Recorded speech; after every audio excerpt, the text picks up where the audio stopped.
Hello everyone, welcome to our special character profile for Stephen Reid. So special. Special character to our hearts is Stephen. Okay. I still haven't got over it. I'm with Audrey. Nobody else may be at this funeral whenever it happens. It might just be Audrey and us, but we'll be there. That sounds like a sad wartime fiction book. Audrey and us. We are going to be celebrating the life of Corrie's killer Canuck today. We are gathered here today to celebrate the life of Uncle Stephen, who was taken from us far too quickly by the evil Peter Barlow. I think we're going to have to look at both sides of it. Was it Peter's fault? Should he have done it? But I expect there's going to be a lot of chat with that in this week's podcast as well. Lots of people are going to be very happy that he's gone. I could have personally seen him running for a bit longer. And actually, I was a little bit peeved that at the event last week, the fan event at the studios, Todd Boyce revealed that there was the possibility of this going on for another 6 months, but Coronation Street decided to cut it short because of fan reaction, apparently. Don't listen to the haters. That's all I can say. I mean, they were going to hate it anyway. Obviously, the Phelan story and they're obviously watching went it for a lot they're moaning longer. about it. So what? It did feel like there was a little more that we could have squeezed out of this. But, I mean, maybe Todd just wanted a break because I don't think anybody has appeared on Coronation Street as much as he has over the last 12 months. So we've got an awful lot to speak about today, not just about his recent return, but also we'll be delving back into Corrie history books to find out a bit more about his past and his previous appearances on the show. So I'm looking forward to this. I'm looking forward to reminiscing about Stephen's full time on the show. And hopefully there's going to be something for you guys to learn if you weren't watching it back then. There's lots of background for Stephen if you haven't been watching. Yeah, he's not just 1 year wonder. For a long time. So let's get into it, shall we? The character profile for Stephen. He was born on the 6th of February 1957. So, I'm sure that Audrey, being the good mum she is, she's got Christmas gifts and birthday gifts stashed away that she's never going to be given. Oh, tragic. Think of that, everybody. That's sad. He died on the 10th of October this year, 2023. His parents, he had two sets.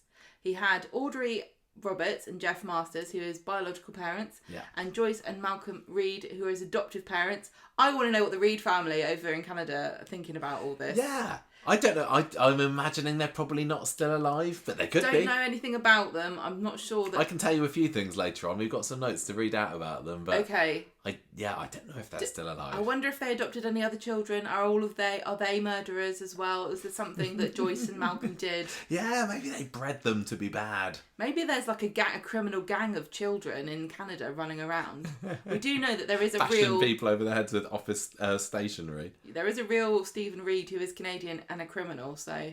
every time... Stephen Reid, I've been doing lots of Googling and stuff about him in the past year, obviously, and you have to type in Stephen Reid Coronation Street to get the one you want, let's just say that. He has a sibling.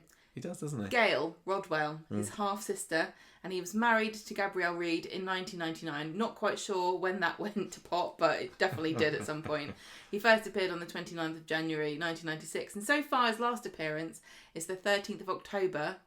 No, that's not right, is it? Because he's appeared in dreams.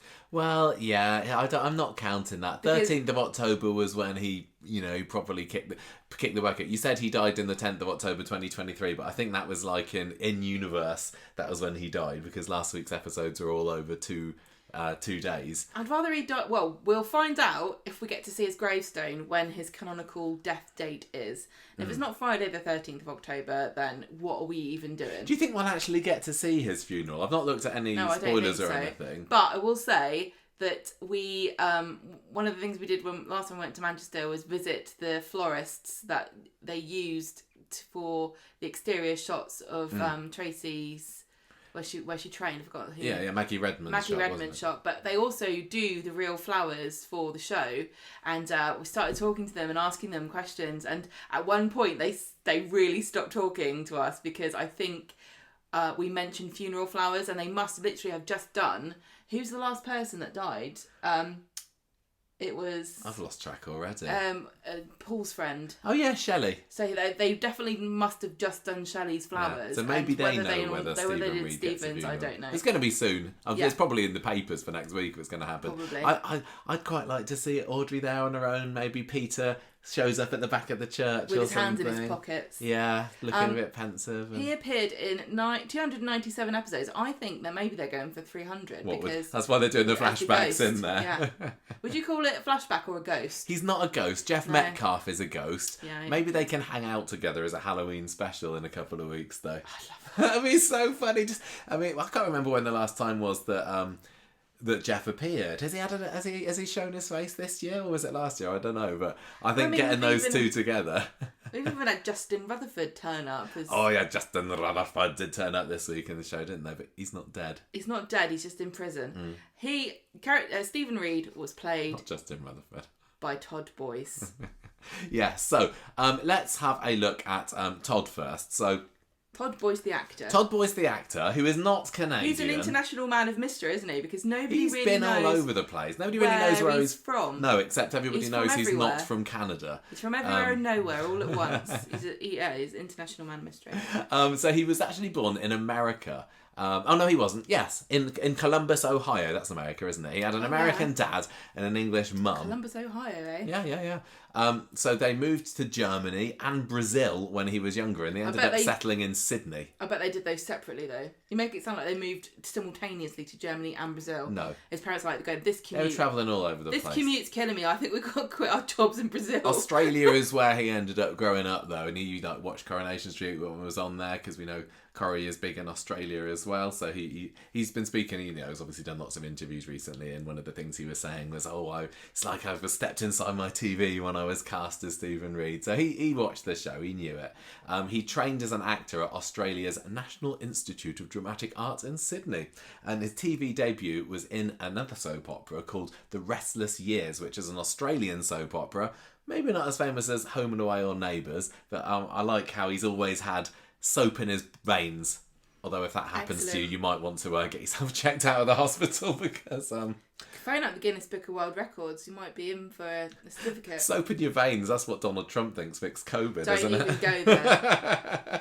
So he ended up moving to London in 1989 and carried on acting in British and Australian productions, including The Young Indiana Jones Chronicles. I remember that. Yeah. And The Delinquents, which also starred Kylie Minogue. So he's been on screen with Kylie Minogue, everybody. These Australians... And I think Nicole Kidman he's been in something with. Yeah, they're all just a big acting mafia. The same as Canadians. They have a gang of them, and they all pretend to be Americans. So eventually he was cast as Stephen Reid in 1995 before appearing on Coronation Street at the end of the following January. So Gemma, do you want to run down some of his backstory and say before he even turned up on Coronation Street, what was Stephen getting at? Malcolm and Joyce, shall we? Yes. So in 1956. Audrey gets pregnant. She's 16. I can't believe she had the gall to slag Sarah off for her teen pregnancy. I don't know whether I think she was when Sarah Lou got pregnant. I can't remember how supportive Audrey was, but I think she was like, it doesn't matter. Did she give her a slap? I don't remember. I think she was kind of like, you stupid girl, look what's happened to me, and now you've just gone down the same route I have. Yeah, but I would say Audrey's made a good life for herself. Mayoress. Yeah. Wife of the mayor. She had a detached house. Can't see Sarah Louise becoming mayoress. Or was it semi-detached? I know she's got damp, but it's okay. So, anyways, she was pregnant at 16. She was in a relationship with her childhood sweetheart, Jeff Masters.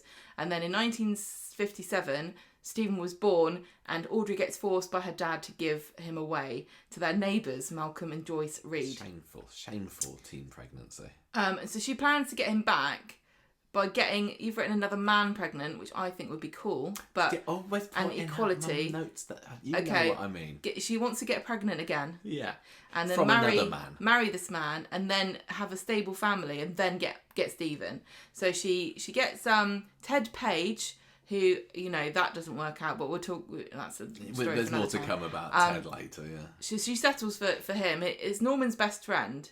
Yeah, she's got a crush on this guy called Norman, and he's not interested in Audrey, so she makes do with. She knows what she wants out of life. Crush, not necessarily the most important bit. Having another baby, and the other baby back is what she wants. Yeah. So imagine a different world where this worked out. So Ted Page proposes to Audrey, but then she decides to turn him down because he's actually a bit of a drag. And isn't he Voldemort? Yes, yeah, Yeah. Yeah. No, he's not Voldemort. Who is he then? Ted Page, the actor who played him, Michael Byrne, was it? Yeah, he ended up playing Grindelwald.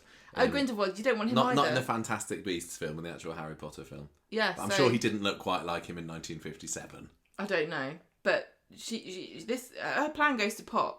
And he goes to army camp. Well, the thing with Ted, obviously, is that he later turns out to be gay, but I don't know whether that was didn't factor known into it back then, and that's why Audrey didn't decide to stay with him. So he doesn't realise that she's pregnant, and it's Gail that she's pregnant with. So part of the plan worked, but probably the worst part of the plan to go through without the rest of it. Yeah. So she's got a kid. She's got another kid. She hasn't got Stephen back, and she hasn't got a man to bring her up. Audrey's dad is like, what is going on here now? We got rid of one of your problems. I mean, children. And now you've got another one. Well, you're out on your ear.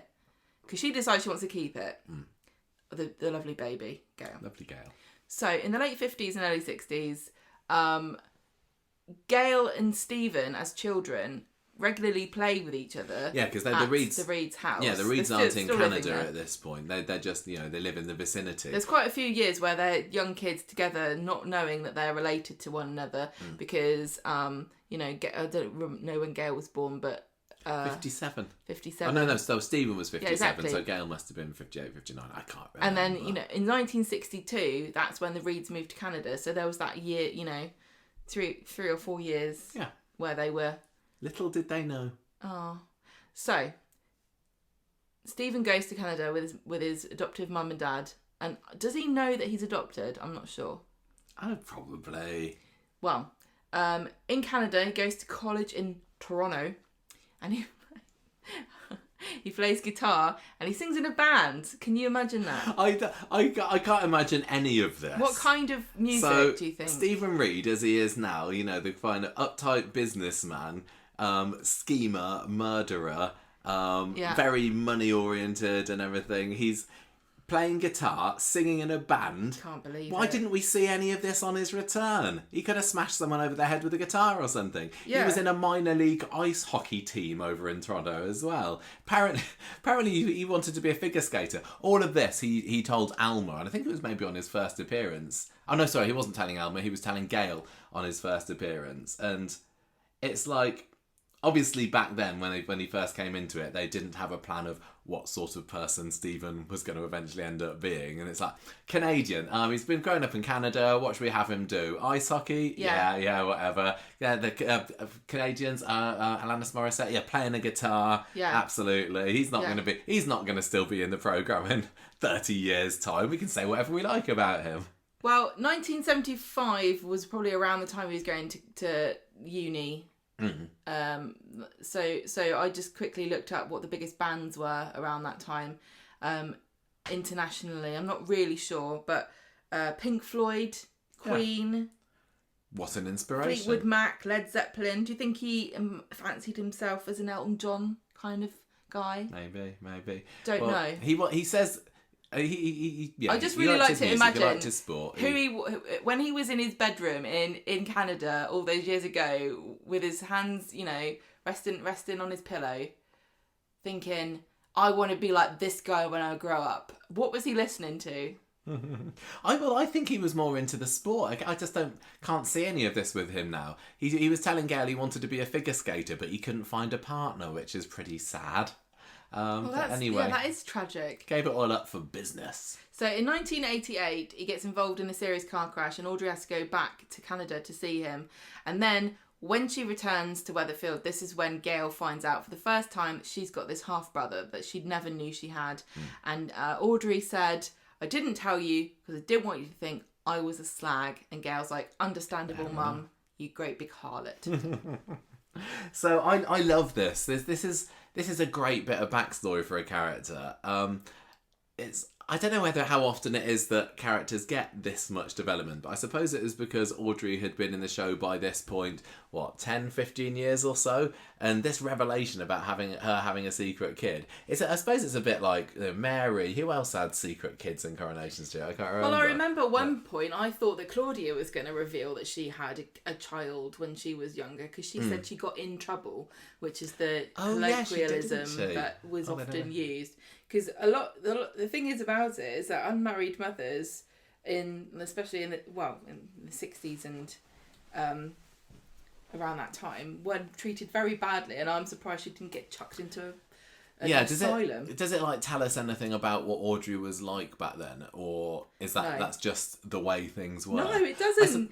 What do you mean teach us about what Audrey was like? She's like a girl of any age where she wanted to sleep with a boy, but somehow that's not okay. Well, she clearly, when the guy does it, it's fine. She clearly didn't want to lose Stephen. It was her controlling parents that made her. The fact that she then went and dropped her drawers for Ted Page is basically the year later. So she was a schemer then back then. I think Audrey was all 17. She can be a scheming 17-year-old. She knew what men wanted. She knew what she wanted. No. What? Don't even go down this path about that. No. Why? She's just a normal teenager. She was just born in a really horrible time when people weren't tolerant. Yeah, but and also think about the fact that contraception was not probably even spoken about. My nan would have had a baby around a similar time. She didn't even know how pregnant. She thought she was going to split open at the belly button to give birth to my dad because she didn't know anything about it. I would imagine that Audrey would be a bit more savvy than that. Why? It's not common sense. You have to be taught these things. The midwife literally said to my nan, it goes out the way it came in. It's just because you think it's common sense doesn't mean that she would have known all of this stuff. Yeah, well, especially if her parents were really strict and forced her to give up her baby. Who knows what went on? I feel really sorry for all these girls who got caught in this horrible, nasty puritanical system of it's interesting what we've seen in the last week or so of Audrey being made to feel guilty about abandoning Stephen, though, because she obviously carries it. Well, she wasn't made to feel guilty. She obviously carries guilt. Well, Stephen was kind of rubbing it in a little bit, wasn't he? I don't remember.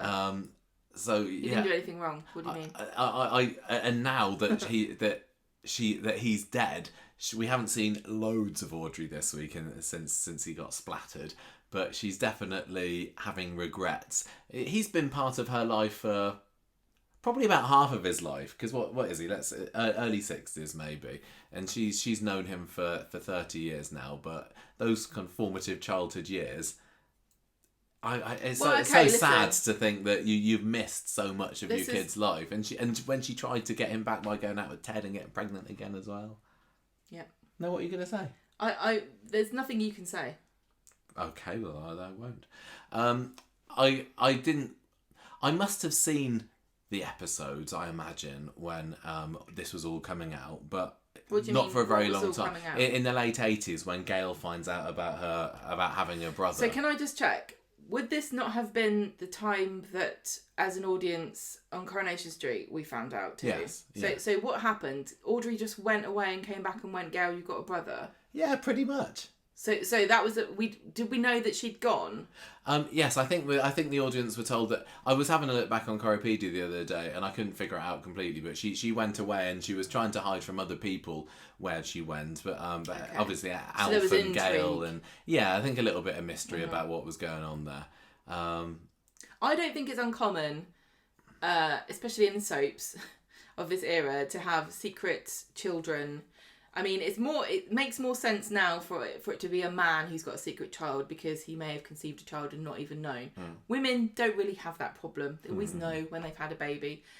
So the idea that women have secret babies, I think, is something that's not going to happen as much in soaps, because there's all this stigma and shame surrounding why a woman would have had to have hidden the fact that she had a baby. And, looking back at Audrey's life, she didn't really. She still had a teen pregnancy and kept the baby, so it wouldn't have really impacted her. I don't see how it would have impacted her life if she kept Stephen and raised him from 16 instead of keeping Gail and raising her from 17. I suppose if Audrey had been able to keep Stephen first, Gail potentially would not exist. Exactly. So Gail's probably got to be very Gail, relieved and pleased with the fact that her mum gave up her first child. Gail owes her life. Isn't this ironic? Gail owes her life to the social stigma around teen pregnancy. Yet when Sarah had her baby when she was a teenager, she was all judgmental. Think about that. Mm-hmm. When this was all going on, I was watching a few clips of it the other day, and you see Audrey come back and she's got photo albums from Canada and she's showing it to Alma, I think it is, I can't remember, or maybe it's Gail, and there is a picture of Stephen, not played by Todd Boyce of course because he didn't get cast for another 7 years or so, but OG Stephen in a photo is this guy with very brown hair, still quite a handsome looking man, but unknown actor. I don't think he was credited. So there are actually, I suppose you could say that Todd Boyce is the second Stephen Reid. It was a really blurry picture I saw. It also had a picture of Malcolm Reid as well, his adoptive dad, which was also, it's really difficult to tell from the photo, but it seemed like that was played by a different actor than the guy who later went on to play Malcolm Reid, which was Shane Rimmer, who, and I'd forgotten this fact, also played Joe Donnelly Murderer in the 60s. Yeah, that's true. There we go. Link. Whoa. Yeah, one of the first Stephen Reid's dad was played by an actor who also played a murderer on Coronation Street. The first murderer on Coronation Street, Joe Donnelly. Is he not the first murderer? Yeah, I think you're right. I think maybe he is. Yeah. We're just uncovering all the facts today, ladies and gentlemen. So you can't blame Stephen, really. He was brought up by... It was the clues were there from the beginning. Yeah, Malcolm Reid ends up coming into the programme for a bit and kind of puts Alf's nose out of joint because he thinks that Audrey is having a secret affair with Malcolm. Oh, hang on. Where are you reading this? Nothing. It's from my head. I'm allowed to make things up. I remember. I've written it down. Stephen. Okay. Yeah, Malcolm came into the show. Oh, Malcolm. Yeah, Malcolm came into the show in the late 80s. Okay. Played by Shane Rimmer. Yeah.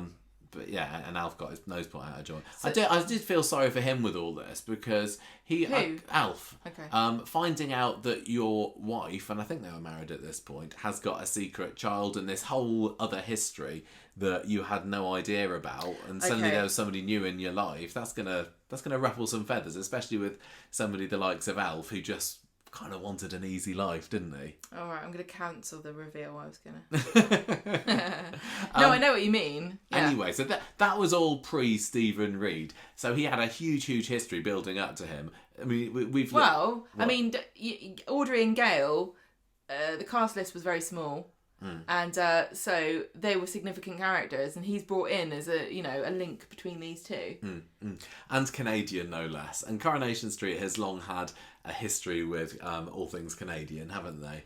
They like to dabble. Part of it was to try and get them to show it on CBC, I think. And it worked. Where they had Jim McDonald with his Toronto Blue Jays top and everything. You fell like for that. it. But Corrie and Canada have definitely got a... There's got I like a special that. relationship. I really like that. I think people are always very... going off to Canada. I think it's very sweet. Yeah. And I hope that Canadians take the fact that we turned their biggest Corrie export into a murderer as like a compliment. Yeah, exactly. So 1996 was the first time that Stephen Reid actually appeared, played by Todd Boyce, on the street. He only did 22 episodes that year, which was a couple of weeks, 3 weeks in January, February of 96, and then from June to early September he was in it on and off as well. So it was really quite a brief appearance. And when we were watching back over 1996 on the DVDs a few years ago, it was a bit of a slow year. I don't know whether you remember, but this was the year before Brian Park came in as producer and shook things up because everything was feeling a little bit sedate on Coronation Street. And I won't lie, I don't like business stories, and it wasn't all business that year, but having a story about some smooth businessman coming in and talking about contracts and whatnot with Mike, I think I remember at the time I didn't really find that interesting. And even I've watched through these years on Classic Coronation Street on ITV. That was all before Stephen came back into the show last year, and I've barely got any memory of it. I kind of blanked it from my head. The story wasn't relevant to me particularly, but I'd kind of like to go back and watch them again now, just to see. Now I know what older Stephen is like. I'd love to be able to go back and see more of younger Stephen. But what I do know of him was that he was very handsome, very suave, very sophisticated, wasn't he? He was a bit of a heartthrob. the thing is, the internet has kind of warped everyone's perception of how we used to react to people from a different country and how much information there was about different countries. It wasn't a lot, was it? Unless you had family or you travelled there, every country was kind of like this exotic, amazing place. And you could only really, if you wanted to learn about Canada in 1996, you probably would have had to have gone to the library and got a book, probably with a picture of a moose on the front. So anybody coming from a different country is exotic and foreign and cool and interesting. Yeah. Especially in the 90s, I think we were really obsessed, especially with America. And I'm sorry, Canadians, but we do kind of think of... Bundle you all together. Of Canada as just being like a slightly, I don't know, cooler, more rural maybe. America. We're very confused. We know that you have even a the real royal country family. Anyway. But you know what I mean? Like, we don't... Canada is not a place that we really think about that much. No. But... Stephen coming from Canada would have been really cool and interesting. Yeah, I think so. These days it's hard to imagine what that was like, but it really was incredibly exotic. Yeah. And any country that isn't, in the Great British Isles. I definitely think that Todd Boyce was cast partly for his looks as well, because lots of pictures of him have been online surfacing over the last few weeks, and now he's made his exit, and he was there, women dropping at his feet, especially Alma. He's got great cheekbones. He's got a beautiful face. He's very tall. He's got sandy hair. He's very physically imposing. Yeah, great. So his first appearance was he had a location shoot for his first appearance. It was at Manchester Airport, where Audrey went to go and meet him. He's got bad history with airports now. I know, yeah, almost his final scene and his first scene, nicely bookended. It was. He's there. He comes over to Weatherfield on a business trip, representing this business called Canuck Clothing. I don't know exactly what the cast was like in 1996, but I'm going to guess that Stephen was markedly different looking from everybody else, given how tall he was and how blonde and kind of really sort of Hollywood-ish. I think that still back then, and it's still the case in a way, but maybe not so much. Back then, the cast were a lot less preened, and they were a lot more polished, person next door sort of looking. And I'm going to say a lot of you probably will notice this if you really think about it, but a lot of the male actors on Corrie are a similar height to the female actors, who are all fairly average sized. So there aren't very many incredibly tall men on Coronation Street, and that's just like a showbiz thing in general, because I think the people that do the cameras don't like zooming out too much. Much effort. Honestly, if you look at famous men, there are a far more amount of sort of averagely heighted men who are famous. Yeah. Well, I'm just turning around now and we're looking at a picture of me next to Chris Gascoigne, and we're pretty much the same. I'm going to tell you that you are very similar. And I'm not the tallest. I told you, you're Hollywood sized. That's a dinky minky. You're not dinky, it's just normal human being size. So anyway, he came over, he had this company called Canuck. And he was looking for an English base of operations. So his first appearance is when Audrey meets him at the airport. The pair head home, and this is where he meets Gail and Alf for the first time. And Alf had been a little bit reserved about this whole thing. This Swish guy coming into his life. As I said, he was getting on a bit. He didn't need a whole change to his family. He was very wary of him, and he was as British as they come, wasn't Alf as well? I think doing that with Johnny Foreigner coming in and saying, "Hey, I'm part of your family." I don't know whether Alf would have really liked that, but to be fair, because Stephen was such a charmer, he was able to convince Alf that he's not such a bad un before probably the end of their first scene together. I probably painted an incredibly rosy image of how accepting and excited British people were about foreigners. We weren't all in the 90s, but there's a great deal of suspicion about foreign people as well, which could be unpleasant. If you think about it, quite a decent chunk of Coronation Street's villains are either foreign or Scouse. Yeah, or they're definitely not from, or they're from London. Yeah. They're not from Weatherfield. Weatherfield people are generally decent and good and don't try to kill people unless you're Peter Barlow and you run somebody over with a car. We I rewatched the other day, or watched for the first time, I don't know, his first scene with Gail, and they're sitting at the dining table together. Audrey and Alf have gone upstairs, and they're kind of hesitant in their first scenes. Obviously, Gail, however old she was back then, 30, let's say, is meeting this person who she's been told is her brother, and I couldn't imagine having a family member dropped into my life. I mean, you don't have any siblings, do you? So I suppose you're in the same as Gail in that sense. Whereas like, I've got a sister, I don't need anyone else, thank you. So they're there sitting and talking, and I think Stephen knows what Gail's like, which is a bit of a flighty madam and a bit like eccentric in a way. Gail knows what her mum is like. And I think over the course of that conversation at the dinner table, they realise that neither of them are like Audrey themselves. I think both of them were a little bit nervous that their sibling would be a bit of a chip off the old block with Audrey. I thought you said that Gail and Audrey were similar. No, they're not. They're not similar. And Stephen and Gail were pleased to find out that their sibling is not like Audrey. So they very quickly got on like a house on fire. There's a lot of Audrey slander going on. I know, there really is, isn't there? I love Audrey. I just love how unapologetically like flighty she's been her whole life. I know, and she's still going. She's still going against the grain. There's an awful lot of Audrey hate online this week. Do what you want. So Alma meets Stephen within the first few episodes as well. So she Alma Sedgwick, as she was then, I think. Is that Gail's really good friend? Yeah, and business partner. They worked at the cafe together, didn't they? That's right. Alma hired Gail. Yes, yeah, that's right. So she meets Stephen, immediately falls head over heels not in love with him. Okay, her head is turned, shall we say? Oh no, she was. I think she was married to Mike. Yes, she was. She was married to Mike at this time. Of course, this is in the mid-90s, and Mike is very encouraging of her. And he just basically says, look, the more that you get him on your side, use whatever feminine wiles you want, the better it is for our business. And there's a little bit later... Because Stephen wants a British base of operations. Yeah.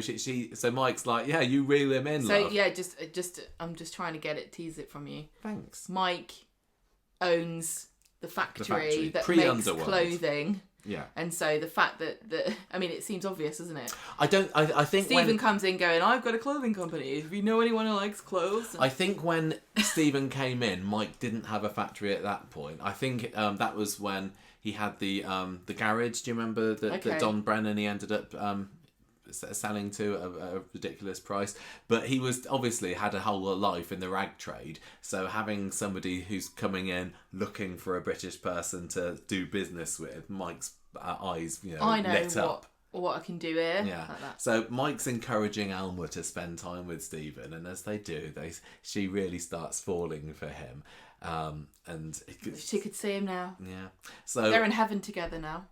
No, you wait to see how it goes, Gemma. It doesn't end up well, I'll tell you that. So the factory at that point, Steve was conducting business out of there, and I always find this a funny little side note in Steve McDonald's back history. But he had a t-shirt business called Done to a T, where it was him so and 90s. Vicky just printing these very, very 90s giant logo t-shirts, and he tries to get Stephen to agree to work with them.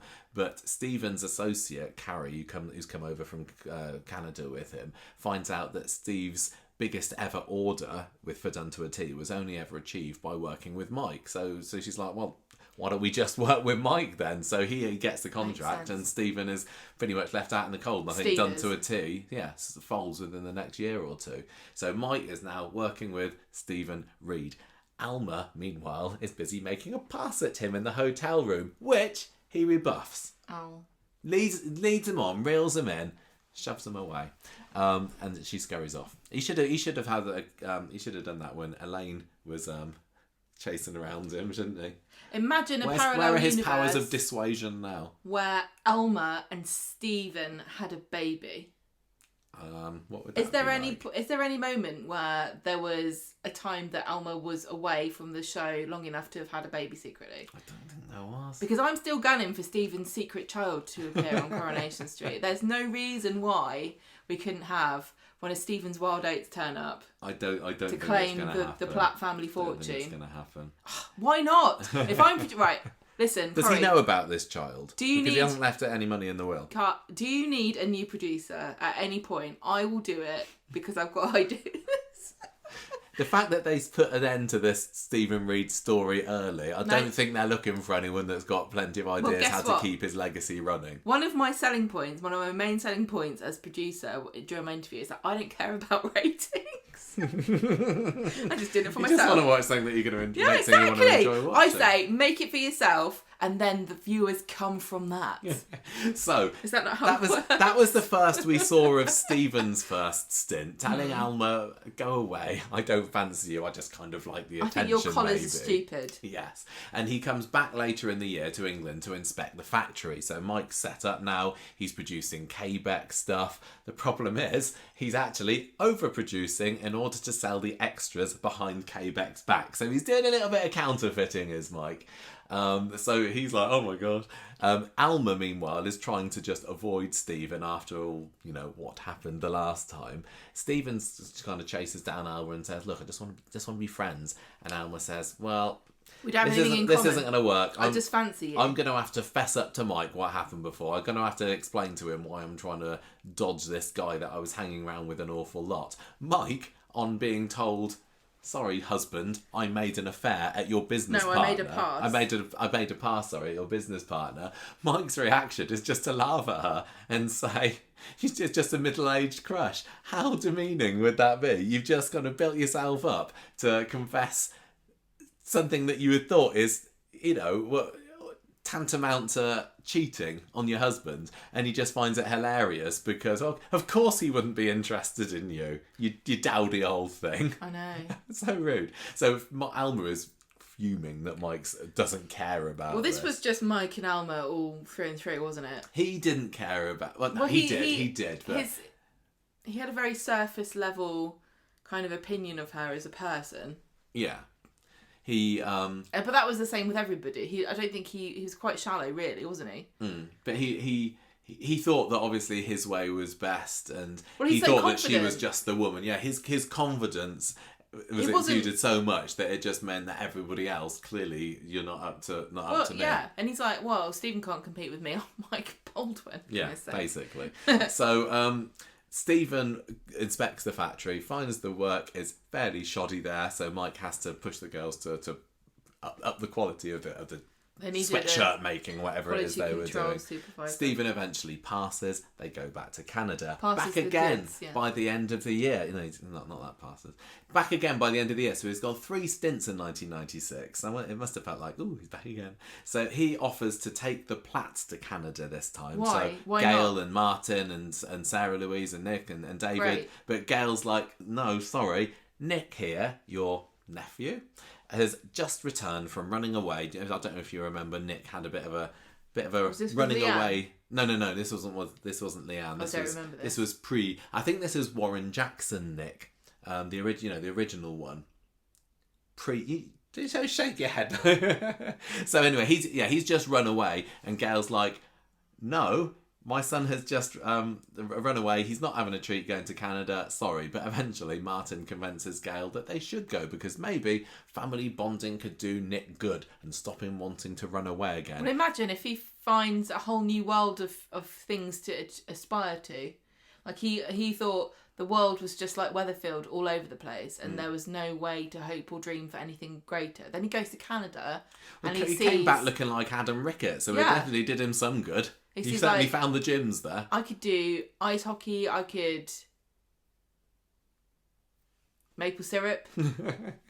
I think he stayed away from the maple syrup, looking about what he looked like when he got back. That's just a joke, Canadians. I know there's a lot more to a beautiful country. Anyway, so they're all going to go off to Canada, but before they go, Stephen also asks Deirdre out on a date, and I'd completely forgotten that Stephen had been sniffing around Deirdre a little bit. Alma's well jealous of this, and Stephen says, well, none of your business. I'll ask whoever I want out on a date. Bye. I'm off to Canada. Does she go out with him?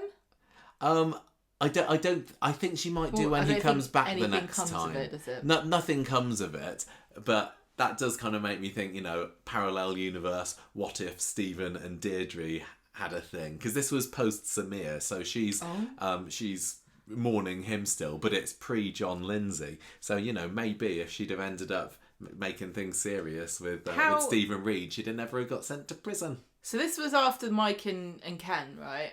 Oh, yeah. So how badly did Mike and Ken screw this woman up that she's like, anyone but someone from England? I need a man who's from any country but this one because they're all dogs.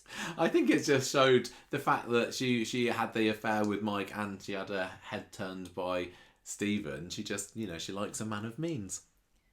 Look at Ken. Who wouldn't? Well, yeah. So... That's kind of the early Stephen. He does come back again in 1997. I like, and I didn't when I before I did the research for this, I thought that early Stephen was just a bit of a heartthrob doing a bit of business. I didn't realise how ruthless and harsh and cutthroat he was. And then when I thought, well, how he later became, it didn't really gel. But hearing all this, he really was a bit of a git. Quite early on, wasn't he? Was he a git? Well, turning down Alma when she made a pass at him. What, you don't, coming in and you don't have to go out with everyone who fancies you. No, I know, but if I did, I wouldn't have a spare moment in the day. I think he wasn't from what I'm gathering from this, he wasn't so much of a people person, and business was his number one priority, and I think even Mike was, he had the fact that he had Mike Baldwin on his toes goes to show that he must have had something about him. And that does, I guess, tie into how he is later, where business is still just as important to him. Well, the 80s and the 90s was a time where we were obsessed with business and people that made money, and it was all very cool. And I think these days, like millionaires and billionaires, everyone thinks they're arseholes and... I think definitely if Stephen Reid had been maybe them 10 years younger, he'd have had a blue shirt with a white collar on. Yeah, he'd have been that sort of businessman. And I was also thinking, comparing how he's treated Elaine this year is quite similar to how he treated Alma in the past, sort of stringing her along a little bit, not really being interested in her. He's got a real kind of contempt for women. Do you think? Apart from, I think he probably did quite love Jenny in the end, but I wouldn't have been surprised if... I suppose, he was going to fleece her in his final week, wasn't he? He was going to run away with Jenny's money. I think he's a sort of person who thinks, what can you do for me before anything else comes into consideration. Yeah, which I suppose is a very entrepreneurial attitude. Well, it's about climbing to the top of that ladder, isn't it? This is probably one of the reasons why we don't just universally worship businessmen these days. I do wish that they'd have kept some element of his sporting past, though. Maybe you could have... Come on, Michael, look at his physique. This guy is super buff and he's in his 60s, you say, right? So the fact that he's not just Look, there are people in the show, I'm not going to name names, who are much younger than he is, who could definitely not beat him in a race. So the fact that he's still got that great physique in his older years... It's kind of making me wish that he'd have offed one of his victims by, the hockey puck. 100. How far can you punt a hockey puck? I've got no idea. Well, I heard for long distance takedowns, Rufus with a hockey puck. I heard that the Canadian embassy specifically asked them not to do that. Oh, can you just imagine? It'd be like a Casey Jones kind of scary guy in the hockey mask. Who is it? It's me, Stephen Reid. We don't really. really have hockey masks and things like that in this country. You don't. Why didn't he popularise them? I think that would have made a very good Halloween special this year. It could have been. If only he'd made it to the end of the month. Think about ITV. I can't believe they missed the opportunity to flog Stephen Reid hockey masks on the ITV shop. It's too late now, isn't it? I know. Right, 1997, Gemma. So his return. Do you want to take the lead on this one? So this was in the weeks following Don Brennan's suicide attempt, which he blamed on Mike. Yeah, this was when Don tried to gas himself. Do you remember? In the was it in the garage? I think, and he had the hose pipe round in, and didn't work.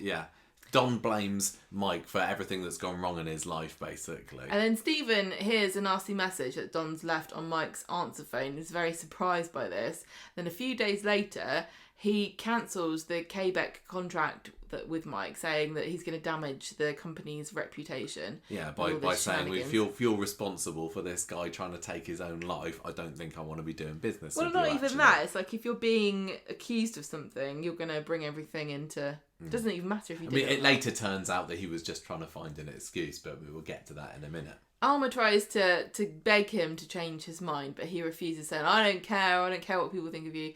And then he goads Alma about the fact that she's attracted to ruthless men like him. And he says, I know you'd still go to bed with me if you could. And she runs off. This is not a very nice thing to hear, is it? No. I don't know why this is not the Uncle Stephen I know. The gregarious, friendly, loving man who we all have come to appreciate in his final years on the show. I suppose I'm thinking, it seems like through some of his younger years, he really could get by just smiling sexily at people and getting them to do whatever they wanted. And now, he's in his 60s, he's past his prime, and he doesn't have that. And I think that helps tie into his image of like the desperate businessman that he's become. He's got a lot shorter of a temper nowadays than he did before. He just strikes me now as a really, really frustrated person that can't get what he wants because he doesn't have that youthful je ne sais quoi that he had back then. It's not just the tragic passing of time and its toll upon your visage, but it's also the fact that his whole life has been geared around success in business. And when we see him return to the show in the last year, we'd seen his dreams of becoming an incredibly successful businessman had gone completely to pot. So everything he ever wanted has been taken away from him. Yeah. So anyway, there's a fallout between Alma, Audrey and Gail when Alma starts saying, oh, Stephen's just a scheming coward. And obviously they don't want to hear that about lovely Uncle Stephen. He's not an uncle yet, is he? I suppose he is at this point. After finding out that Quebec had been using all these lame excuses to pull out of contracts, Mike interrupts a family meal at the Platt's house to accuse Stephen of using the Don business angle as an excuse to back out of the contract. And Steve's like, you're a small fry, I don't need to listen to you. So there's a big to-do. Johnny Briggs was definitely Hollywood height, wasn't he? I suppose that is another thing. I mean, Mike didn't seem to be intimidated or scared of very many people, but I think when this tall, handsome, very successful businessman is coming in and literally towering over him, it must have emasculated him just a tad. If you've met Todd Boyce, you will know that he is very tall and very imposing. Yes, we have been in his presence. Exactly. We've not spoken to him, but he has swished past us before. I've seen him beating a man to death. No, we haven't. We've seen him dragging a corpse. There's a difference. I was trying to be dramatic. Stop ruining it. Okay, so the Baldwins' finances are now in ruin, so Alma has to sell the cafe, and Stephen's trying to charm her into keeping it because Gail's employed there, and he knows it's going to affect her. So this is when you mentioned earlier that Alma ends up slapping him for trying to use her. And Gail asks Stephen to use his business loot to buy Alma's share of the cafe so she can keep working there. But he's like, no, I'm going back to Canada. And he does. I think that's when Roy takes a chunk of of Roy's rolls. I think he takes that share there. A nice big bite of Roy's rolls. Yeah. Mike continues to manufacture counterfeit Quebec goods until March, but then Don... I remember watching this. Great. Don burns the factory down and saves Mike's bacon. Yeah, but I can't remember exactly what happens, but I think it's like the word spreads, or somebody who Mike really doesn't need to know about this finds out that he's been manufacturing knockoff K-Bag like, goods. Hide and he's like, what on earth do I do? Yeah. Don firebombs the factory. And there's a really great scene because this... I can't remember whether... I mean, I don't remember where it was filmed, but the layout of the factory, it was very, very kind of industrial and workshop-ish rather than what we've got now. And they just set it on fire. It's great. It's a really good scene. Really effective. They didn't just like put a bit of hold a match in front of the camera and go, look, it's fire. Yeah. No, it was really, really good, that scene. And Mike afterwards just gloating to Don about, thank you very much, you have saved my bacon. That was honestly great. The rivalry between Don Brennan and Mike Baldwin in the mid-90s was brilliant. The rivalry between Mike and anybody, because Mike didn't make friends, did he? Just made enemies. Yeah. So it really does seem to me that he always has been a bit of a villain. When he came back last year... a lot of people were quite surprised and saying, no, I don't believe this, that he's turned into a murderer. And I know that not all cutthroat businessmen go around whacking people over the head with hole punches, but it wasn't completely out of character, I think. Enough of them do that it can't be a coincidence.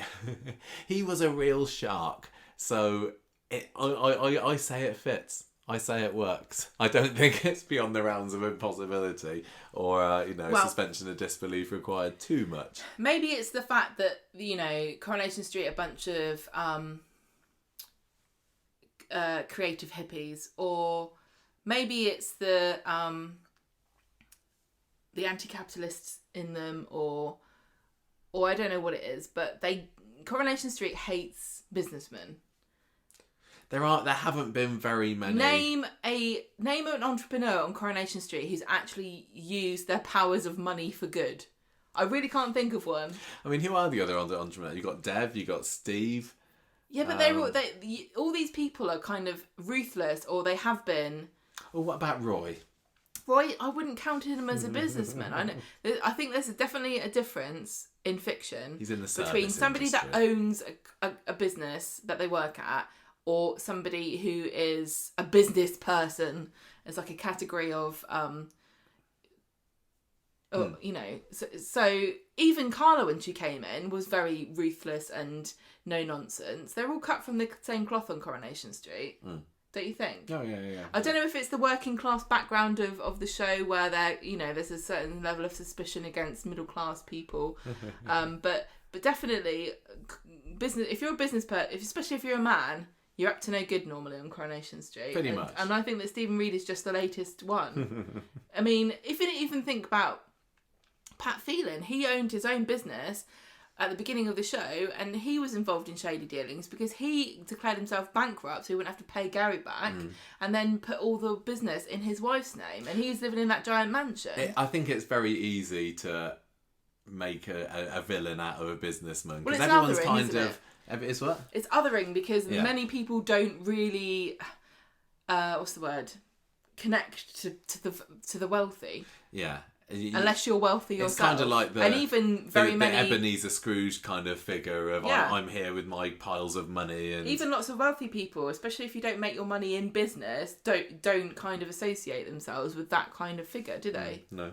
So 2007 he came back. So he had a break for 10 years and he returned in December 2007 for 14 episodes. 14 episodes in 1 month? Yeah. That's good. I know.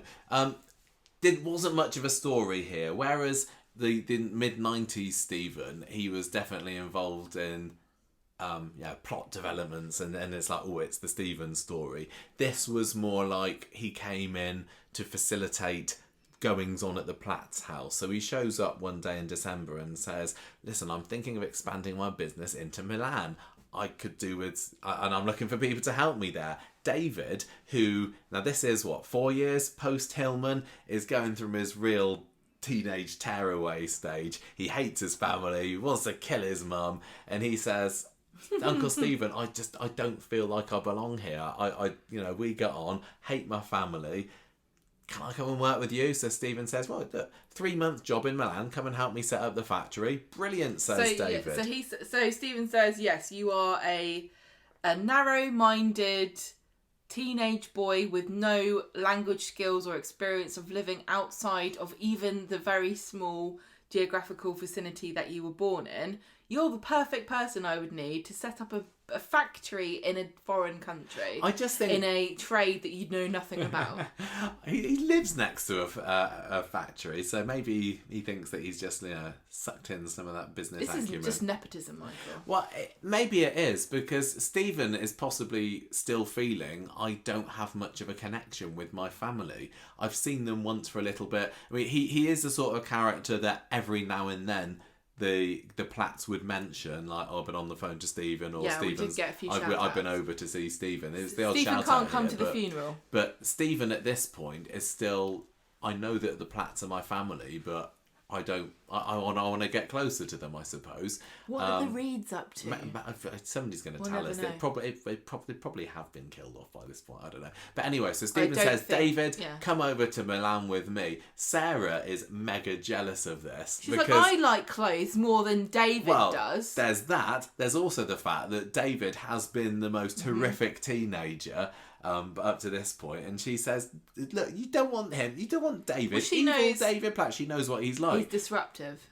Yeah, and I can't remember the timeline exactly. I mean, this might have been after David had stashed the ecstasy tablets in Bethany's teddy and all sorts. Good job she turned out all right. And I think this must have been was this before? This was after David ruined Sarah and Jason's wedding as well. So Sarah's like, Stephen, no, take me. Let me go there.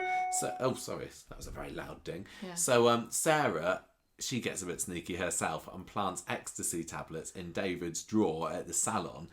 Audrey finds them. Gail's like, oh my gosh, David, you're on drugs. What's going on here? So Stephen says, well, you know, I'm not going to take you anymore, because Gail says you can't reward David by taking him to Milan. Don't take him to Milan. He's already having the time of his life on drugs. So Sarah starts hinting to Stephen, oh, I'd quite like to go to Milan, actually. Me and Jason, let's go and live there. And he eventually falls for it and invites her along. However, sadly for Sarah, when Jason finds out about the whole drug planting escapade, he dumps Sarah literally on the day that they're about to fly out there. She and young Bethany get on the coach to go to the airport to go to Milan, and that's the last we see of them until their return a few years later.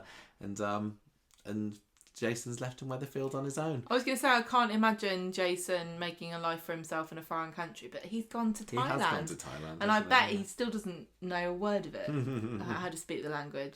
So, that was very much just a little cameo from Stephen there, which is nice. It's good to have characters, extended families pop in for a visit. He didn't appear to be villainous or devious or scheming or anything back then. I mean, this was after Mike Baldwin had died as well, so we didn't get to see, sadly, them locking heads here. So I did think it was kind of interesting to point out his attitude towards the drugs, considering where his character went along the narcotics route in his final years as well. And also, this is worth pointing out, this is 2 years before he got married to Gabrielle as well. So, between those, the first two stints on Coronation Street, he'd been in loads. Do you mean Todd Boys? Todd Boys. He's got an IMDb page as long as your arm. He's in between the first two Corrie stints. He was like, we'd seen him in Charlie and the Chocolate Factory on the film. We played a reporter. There were lots of mini roles.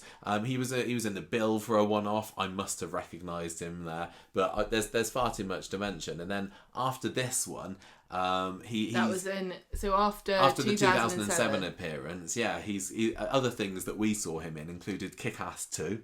Not as good as Kick-Ass 1, I think is all you can say about Kick-Ass 2. Jim Carrey was right. Interesting that the guy who was the lead in that is considered to be a forerunner to be the new James Bond. Oh, is it? So maybe Todd Boyce could get a job as maybe the new Bond villain. Oh yeah, he'd make a good one. Because I think he'd be great. I really honestly want, I know this is an aside, James Bond go back to the 60s and do proper campy, silly British humour. Not quite Carry On, but like silly nonsense. And I think we've seen that Todd Boyce can do campy, silly villains really well. So Is anyone listening from Hollywood here? I'm sure there's quite a few of you. Argue amongst yourselves for that idea, but at least put me in the thank you section at the end of the film. So Todd played the chief of police in Kick-Ass 2. Yeah. He was also in the first Fantastic Beasts film, which I really enjoyed. He was an announcer of some sort in that. I don't remember him being in that. I think I do. On TV, he also expanded his soap repertoire by appearing in Hollyoaks, where he played a character called Herb Carter for 11 episodes. That definitely sounds like he played that with an accent. Yeah, he did not play a British person in that. Was he called Herb? Oh, I don't know actually. He was in Mr. Selfridge. Who was that for a little bit? Was that Catherine Kelly that was in Mr. Selfridge? Yeah. He was in Sherlock. He was in The Crown. Loads. Yeah. He's even done voices in video games as well, including Star Wars Battlefront and Lego The Incredibles. He's just done loads, and I love how these. Work, yeah. He really, really is always in work. But that's the dream to be in. For me, he's always. That's Uncle Stephen. That's Stephen Reid, and I'd be interested to know like where on his list of characters that he's played, how special and important is Stephen to him compared to everything else. Because to me, he's just Stephen who's done lots and lots of other things. But I'm always surprised because you see. When people leave Coronation Street, you can look at their IMDb page, and there's sometimes a smattering of things, or sometimes they leave showbiz completely. But he's done loads. So in 2022, it was revealed that he would return to Coronation Street. This was confirmed on the 5th of May last year. I remember my reaction to this being, why? Oh, why are they bringing him back? Okay.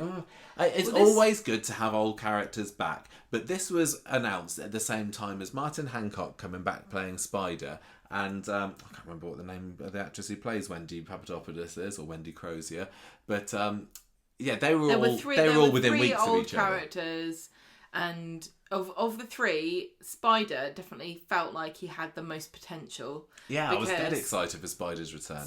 We all liked Spider Nugent. We loved Toya. This was. There were definitely.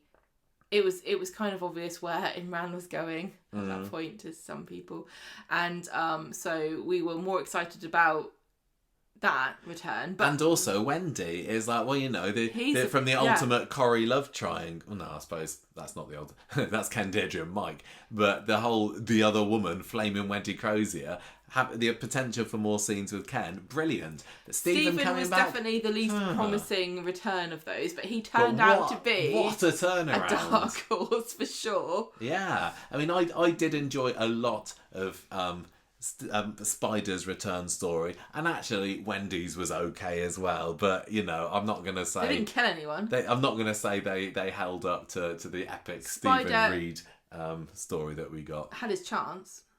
He didn't do it. He didn't. So in May last year, a Corrie source said to Metro, and probably they told some other people too, Stephen's return comes amid Audrey's frustrations that she's being viewed as an old woman by the family. It's the start of a big Platt story that will put Audrey at the centre of the action again. The rest of the Platts will be suspicious over Stephen and what he wants. So, what is he after? And should Audrey be listening to the rest of the clan? So no hint whatsoever about where this is actually going. And I think that was one of the things that made me feel not so excited about the return. Well, it definitely... It's just like, it's just about money and... It definitely kind of sat us up to think that Stephen was going to be Audrey's White Knight, where, there's this...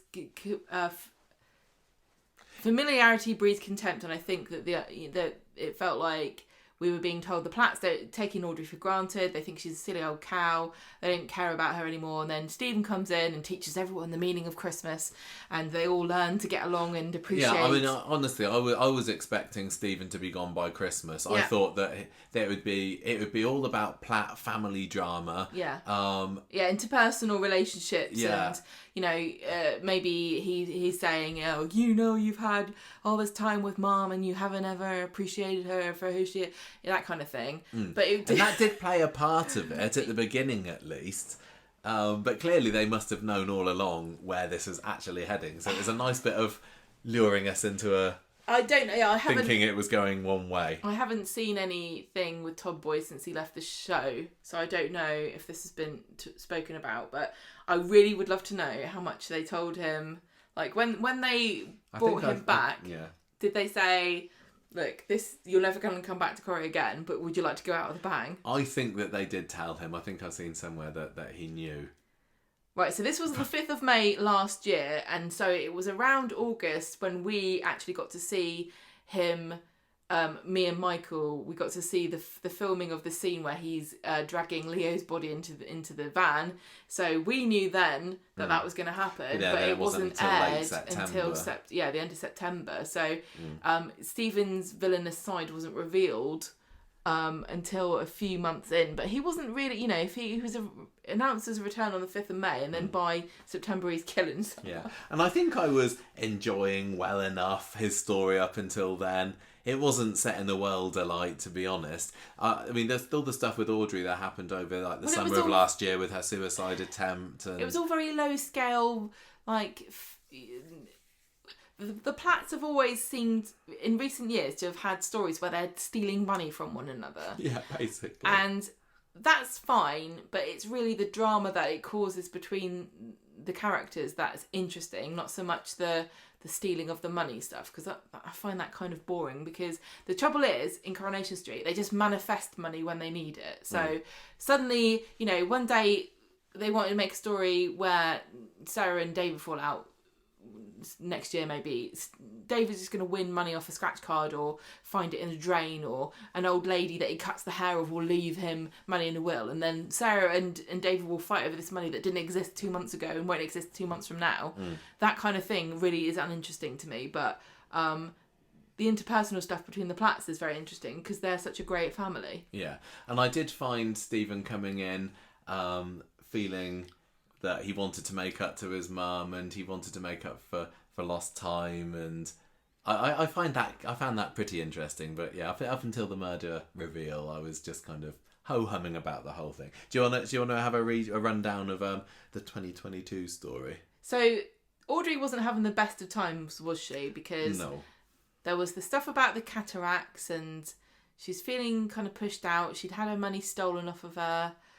Nobody was taking her seriously, and she started drinking quite a lot. Yeah, Audrey was kind of feeling like she's not got the same oomph and get up and go. She's not a young woman anymore, and as somebody who has always been a bit of a party animal, even longer than one might expect. I mean, you can party as long as you want, but your body can't. In the relationship between her and Alf, even, and he dies in '99, didn't he? She was always a lot more full of life than he was. So I think she's now realised that I am old now. I'm coming to 80. That people like to talk about old souls and old before their time, and people that give off the appearance of being middle-aged when they're a teenager. But it's definitely the flip side of that, if there is one, is Audrey, because she's been a teenager her whole life. Yeah, basically. She's never really grown out of it. She, I love her for that. I think she's brilliant. But she was realising that the passage of time had not escaped her, and she starts drinking. When she came into it, Gail was the more mature of the two, wasn't she? Yeah. I mean, it's fun to watch when it's not your mum. So one day she gets drunk at work. She fires Kelly and David. Blast from the past, Kelly. Yeah. And that evening she... this was... I don't know what's going on with Trim Up North and Audrey's, but they seem to have merged. I don't know. So she's just like lushing about being drunk in Trim Up North, and then she falls over, and the motorbike falls on top of her. And then, fortunately, all the way from Canada, Stephen arrives to rescue her, because Gail asked him to come to help fix the family crisis, and he plays peacemaker between everybody. And Audrey then decides to test everybody's loyalty by announcing that she's changed her will. She's going to leave all of her money to Warts, which is Weatherfield Association of Retail stuff. Society. I can't remember. This is the society that Alf was in when he was alive. It's like the Square Dealers. Yeah, the local businessman's old boys club kind of thing. And she makes Stephen the trustee because she's kind of fed up with how grasping all the Platts are, and she's kind of testing to see whether they're going to still treat her nicely if they don't think there's anything in it for them. And she promises everybody that they are going to inherit, but they are after a while, but they get mad at her anyway. And Stephen goes off in a huff. He gets fed up with David's constantly sniping and insulting him. Then there's a bit of a will they, won't they between Yasmin and Stephen. I'd forgotten about this. Because Stephen's obviously, we don't know this, but Stephen's on the lookout for a payout, isn't he? Yeah. He's got this pressure that we don't know about until much later on, where Gabrielle wants him to pay her loads of money. We'll get to that in a minute, but that's what the primary motivation of Stephen to come back to Weatherfield is to get cash. First of all, he tries to get it from Audrey. It doesn't work. Then he sets his sights on Yasmin. That doesn't work because she ends up going out with Stu. And then he starts trying to use the business angle on Carla, because he suggests to Carla that that she needs working in the rag trade, that she buys his materials from his business, but Carla's not interested. She does not want to do any more dealings with the Platts. I think I can agree that's a good idea.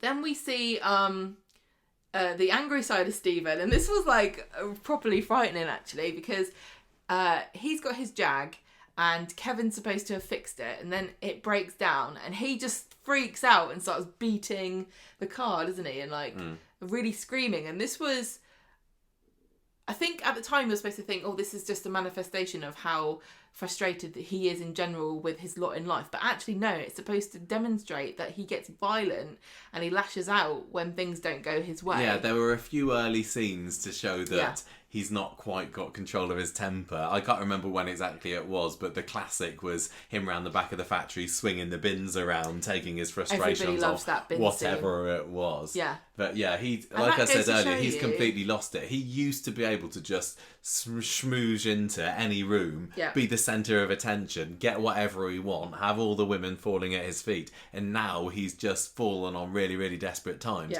and he doesn't know what to do about that other than just get really, really mad and start chucking bins around. Well, I mean, again, it's a story a bit about ageing, where when you're younger, you think, even if things go wrong, number one, it's kind of expected that you make mistakes when you're younger, but number two, you've got more time to fix it. But as he grows older, he starts to realise that he's running out of time to make good on his ambitions. Yeah, he had all these plans of being Mr. Businessman, Mr. Moneybags. Yeah, but it's not worked out for him. He's got this messy relationship with Gabrielle. He's had to steal money already, and it's not who he thought he was. No, and that is a shocking Nobody revelation for anyone. And in August, we realise just how broke he really is when his credit card gets declined. And this is when Gabrielle gets introduced as his wife. They're still married at this point, and so he tries to use her card as well. That was a great little revelation. It's like, oh, who's Gabrielle? Mrs. Reid. That was brilliant. That was a nice little... I don't know whether they'd spoiled that one before, but we certainly didn't know about it. So that was very intriguing. And Gabrielle, we find out later, is sort of known to the family and they've spent time together. She's not a stranger to them. So it was just a sort of revelation for the viewers.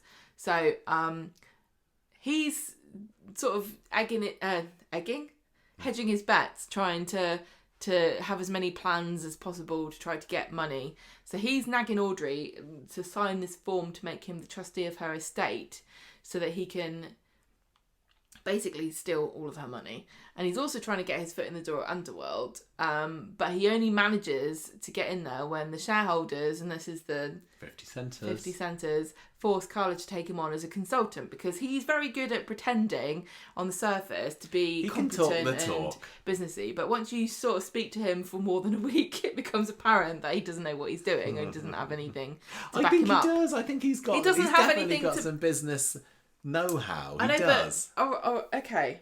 But he doesn't have any of the stuff that he's saying he does. Right. Carla doesn't trust him, and neither does Shona, who obviously is significant in the Platts because, you know, she's a married-in Platt, but she's still one of the team. I kind of, as the story goes on, as much as I enjoyed all the serial killing, I was a little bit disappointed that the whole family angle did kind of peter out a little bit, didn't it? Well, this is the thing. This is why it should have been given more time. So, this is when Audrey is feeling very down, and we got the suicide attempt and things, and Yeah, he organises a lunch, doesn't he, for Audrey and everybody, and that's when she reveals to everybody that she tried to take her own life. Yeah. And then her family, when they find this out, convince her to take antidepressants. And so she then decides to cancel this trust fund plans and write another will. And unfortunately, all of this attentiveness backfires on Stephen when he gets written out of the will because Audrey thinks he's so together and organised that he doesn't need her money. He's made it, yeah, she thinks. He's absolutely livid here. That was so funny, because we'd seen him scheming, hadn't we? Yeah. And then for her to pull that rug out from underneath him, brilliant. So then he sets his sights on Jenny because he realises that she could be the answer to his financial problems.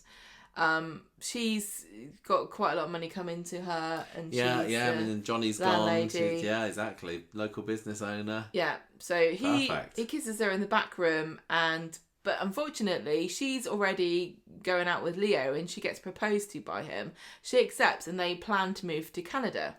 I think that yes, Stephen's initial attraction to Jenny was certainly, if not, maybe even a little bit, I don't know, money driven.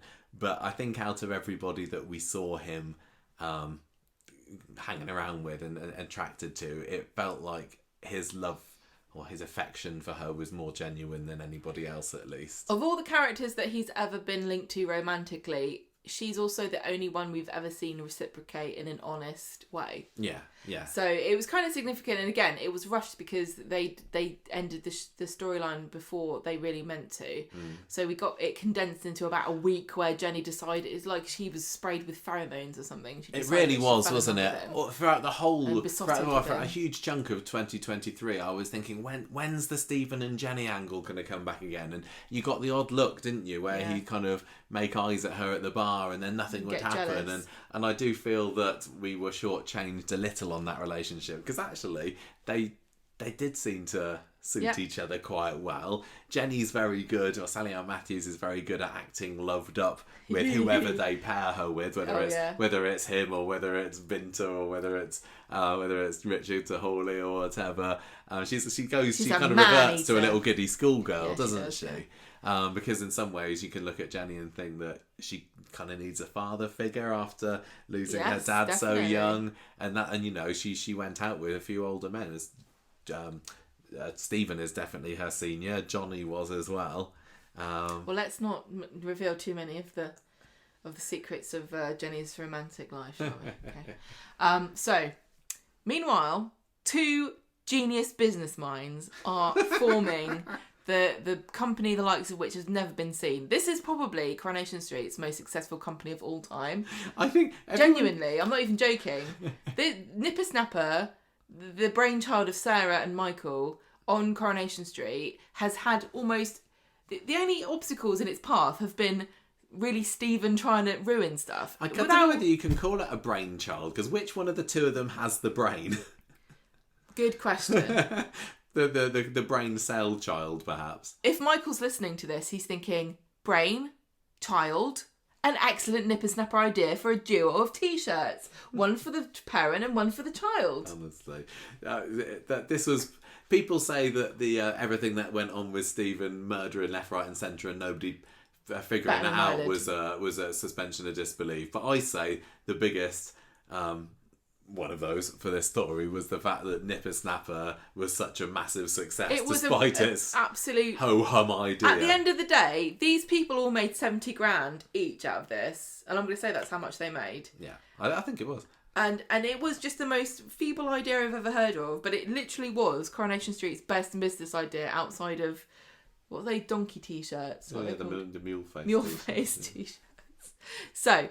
they want to start this business, and Stephen says, why don't you put my name down as a partner so that people will take you seriously, and it gives it gravitas. But even though they've done this, they still get turned down by investors, these naysayers. They're kicking themselves. It's like when I bet, yeah. people who didn't buy a share in Google and they had the chance.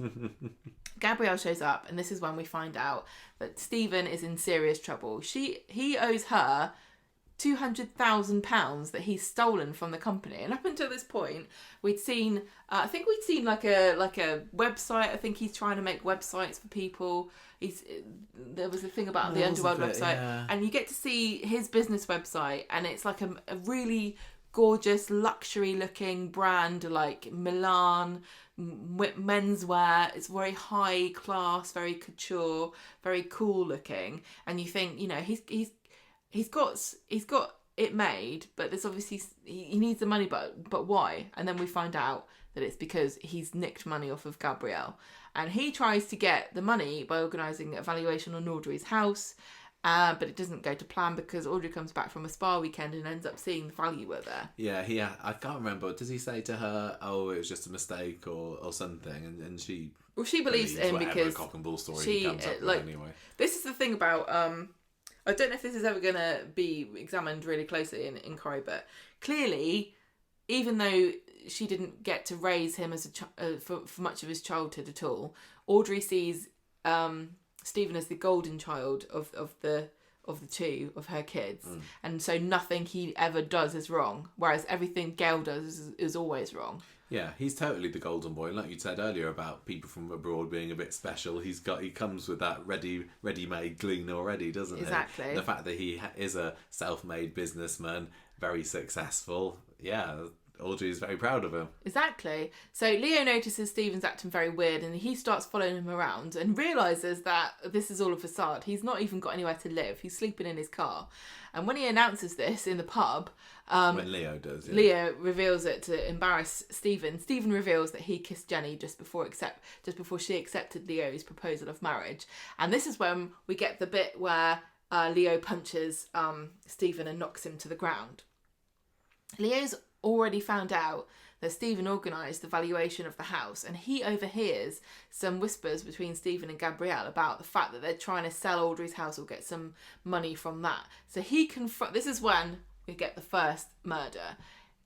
Leo confronts Stephen in the underworld gantry. So this is the sort of catwalk behind the factory. They have a fight. He gets knocked to the floor. He then gets thrown, he kind of falls over. I don't really know. There's a scuffle. He dies. He falls in a bin. Really exciting. Came out of nowhere. Like you said earlier, we'd known about that for a month and a half or so before it happened, because we happened to be visiting the set the day that they filmed the body dragging scene. So lucky, honestly. But I was just so excited for it to happen, because it's like we knew this really juicy secret that Stephen, who is just at this point being a bit of a meddlesome businessman, was actually going to turn killer, and we also knew he was going to be a serial killer as well. I just think that Coronation Street spoiled it a little bit. I can't remember the exact circumstances now, but they did reveal a bit too much. The synopses of the episode for the death episode say something along the lines of Stephen confronts Leo and blah blah blah, but it doesn't say about the killing. And then the next episode, it's like, oh, Jenny's wondering about the mysterious disappearance of Leo. And I do remember people putting two together and thinking, oh, is Stephen going to kill Leo? And it's a real shame that it had to go that way, because I would have loved that to have absolutely come out of nowhere. I bang on about it all the time about how Coronation Street overspoils things, but to have that as being a 100% surprise, which I'm sure it still was for a lot of viewers back there at home, would have been even more perfect.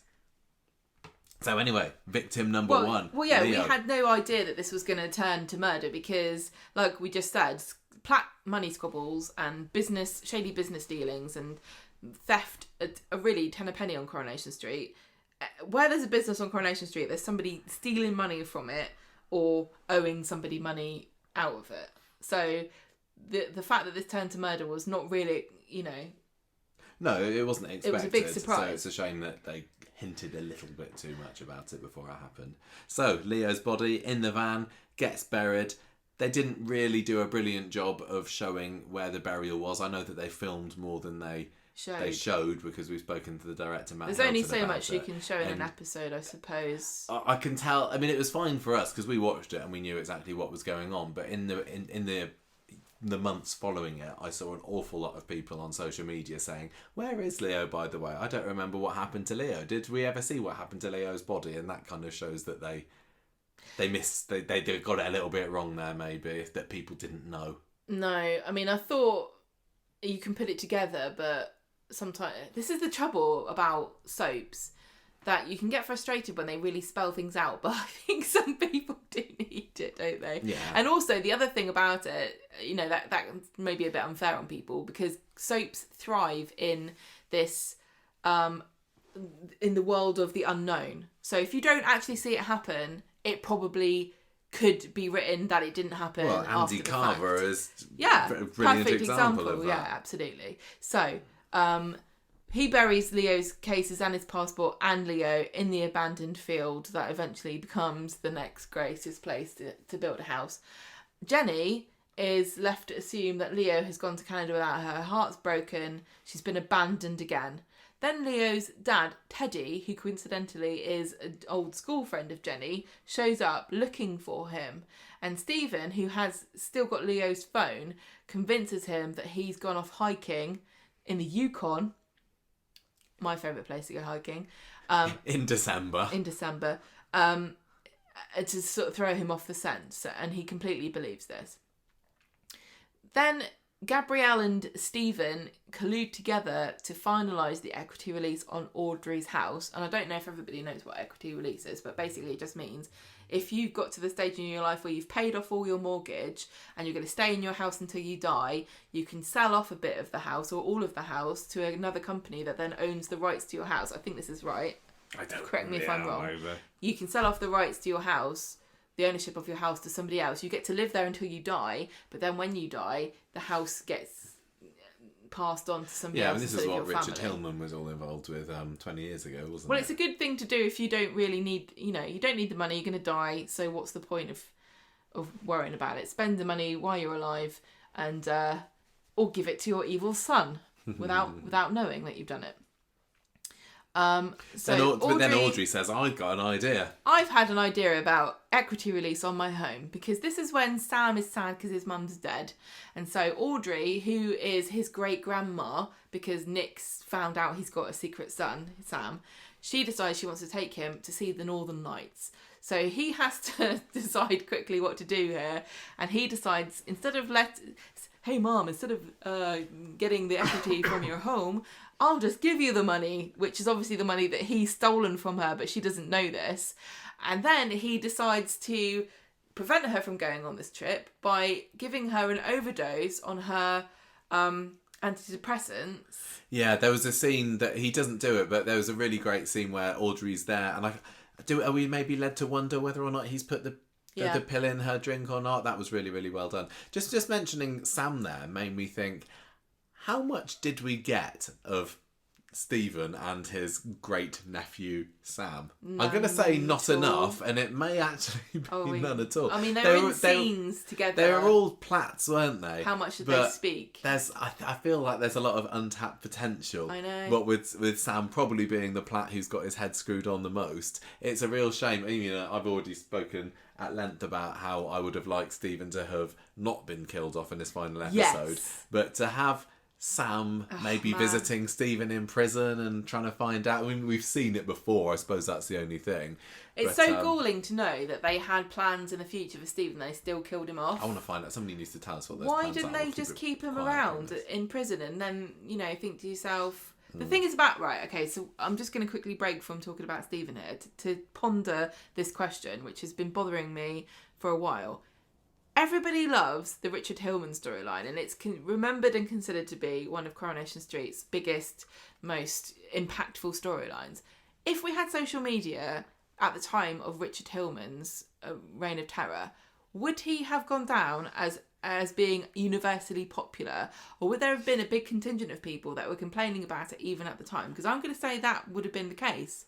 I really think that because there's not a great big... canon of recorded information about everybody's individual thoughts at the time of Coronation Street, there's like an untapped audience of people who didn't actually like it and who don't say anything now when people say it was brilliant, because I think history has been written that it was just a really well received storyline, and I don't believe that for a minute. I think it was probably controversial at the time. I think it was a bit, but really... I'm kind of thinking, magazine comments, people writing into teletext. No, I know, but it's not going to be the same as it is now. Yeah. I think hater comments are far more weighted in favour of that now, because people amplify the negative, and they're far more likely to be motivated to talk about things they don't like than they are things that they do like. What's that got to do with Sam? I'm talking about Stephen and the fact that they finished the storyline before they should have done because of all the negative reactions. But if they'd not done that and kept Stephen alive and maybe revisited some of the ideas that they had for his final 6 months that we never got to see, maybe Sam could have been involved in that more. I think that more scenes of that, and I mean, even now we haven't seen. When did we see Sam last? I don't even know. But I'd love to see his reaction because he's still a family member at the end of the day. Sam has already lost, he lost his mum. Well, he went through a big deal about He's had plenty of trauma, and now another family member is dead after being uncovered as being a murderer. Yep. Surely that scene almost writes itself, so I hope we do get something. Maybe Sam could go to the funeral with Audrey or something. I don't know. We've spoken before about things that Sam really should have been around to say about things like this. I can't wait until Jude reaches an age where he can be used more in Coronation Street. But you see what I mean about consensus feeling very it feels like there's a what's the word? Accepted consensus about certain storylines being popular or not popular with the fandom, and I don't believe that it was that uncontroversial at the time. But correct me if I'm wrong. I'm just suggesting that there's a history of Coronation Street fandom that is not very nuanced up until now, when everybody can write anything that they want, which is fair enough. It's a lot easier to complain now. It's definitely, and that's fine. That's all part of it, isn't it, these days? So, Stephen is going to kill or maybe drug Audrey, but he doesn't. Instead, he takes a job as a delivery driver for Seven Fellas, but then he comes off his bike in Bolton. He and Elaine grow closer in hospital. Because Elaine happened to be there when he came off his bike. Well, she also... He sees her as a mark. He knows that she's got loads of money. She's got this house, a big house that she wants to sell. And he's got, I don't know, is it dollar or is it pound signs in his eyes? And in December, he convinces Elaine that Gabrielle is coercively controlling him because she's got that history with Jeff. She was abused. She was coercively controlled. And so she sees a kindred spirit in Stephen, and he gains her sympathy, and she ends up loaning him £12,000 so that he can invest in Nipper Snapper. He needed that cover story to explain why Stephen, the great business mogul, didn't have the spare money, because he was saying that Gabrielle was stopping him from investing. So she gives him the money from her house sale. Then there's this funny story at Christmas where David's complaining about the gifts that they've been given. He gets a bunch of cheap stuff for the Platts at Christmas. Every couple of years, David gets to have a bit of a moan about Christmas because it's also his birthday and people don't buy him double presents. But this year he had it even rougher from Stephen, didn't he? He re-gifts a hip flask that Elaine gave him as a birthday gift and gives it to David. Mm-hmm. And then Gail finds out, and it all kind of comes out that Stephen's been up to no good. And Elaine takes back her offer of £12,000. No, that's not related to it. But she just starts to sort of have second thoughts and thinks that I've got something good here with Stephen, but I could jeopardise this if we go into business with each other. Happened, yeah. So she says to him, I'm not going to give you the 12 grand because I don't want to jeopardise our relationship. And I'd rather have that than an investment. Obviously, this is not why Stephen's been hanging around with Elaine all this time. So he's a bit cross. But by the time the year is out, Stephen has been taken on at Underworld because Sarah's quit, and he's also convinced Elaine to sell a house, giving the funds to him, and he gets £10,000 compensation as well from Seven Fellas for falling off his bike. I thought it was Six Fellas. Six Fellas, Seven Fellas. How many men are there? How many fellas are there? Stephen worries that Teddy's coming back from Canada with news on Leo, because he's gone over there to search for Leo because of all the clues that Stephen's left. Yeah, Teddy turns up. Was it in between the Christmas and New Year period, I think, that he showed up again, just to add a little bit of excitement to the final week of 2022. So, Teddy comes back, and Stephen intercepts him before he gets back to the Rovers, because he wants to tell Jenny. Yeah, he's been over there and I've looked over Leo's not there, and I found a guy who can trace text messages. Don't ask me how I've done that.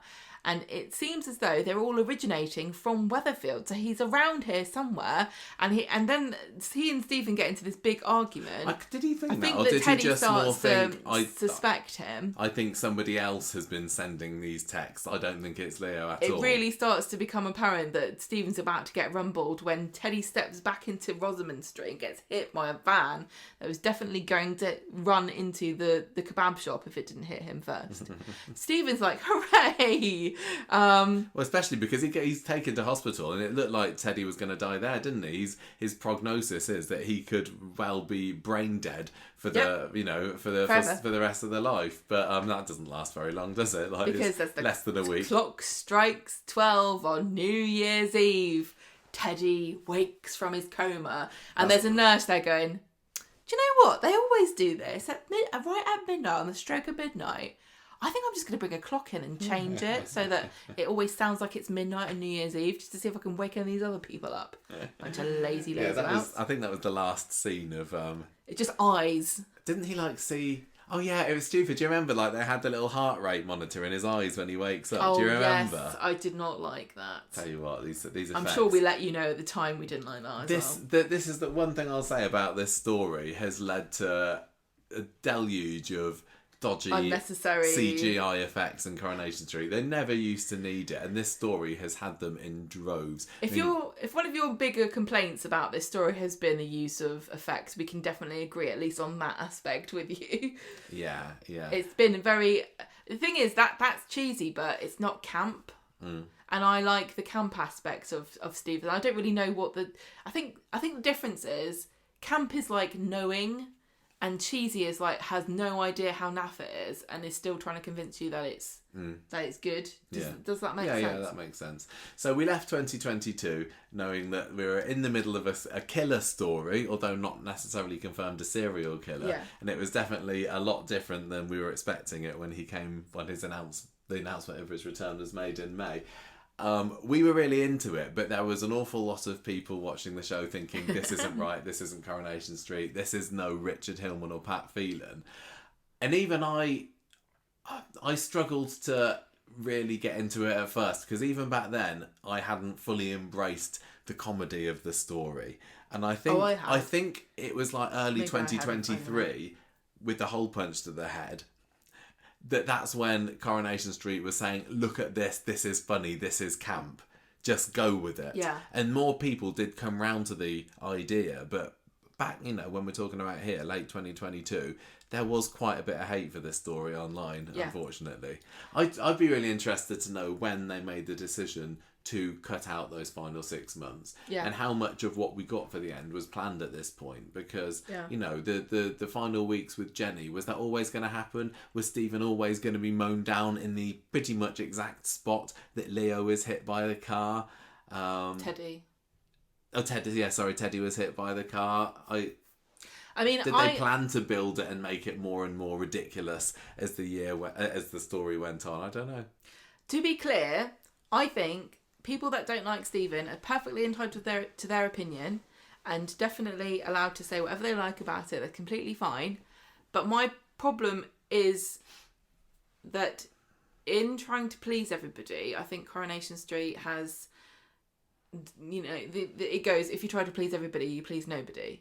So in trying to balance between the group of people that just hate everything Stephen does and the group of people that love the Stephen storyline, that all they've done is made everybody unhappy, because knowing that we could have had an extra 6 months, knowing that the finale was kind of rushed and felt a bit sketched instead of painted beautifully like I was expecting, it just feels like we were robbed of something. And also, who's to say that the people that didn't like Stephen's storyline wouldn't have come around to it if they had actually had more time. More and more people, I think, were coming round to it. I just feel like the decision to cut it short, I guess, had been made. It feels like they bottled it at the last minute, and I don't think it's fair to do that to storylines. And I mean, but who knows? Because they know what the figures are. They can look and say whether there was an impact. And at the end of the day, if there's a bottom line decision to be made based on revenue, they've got to do it that way.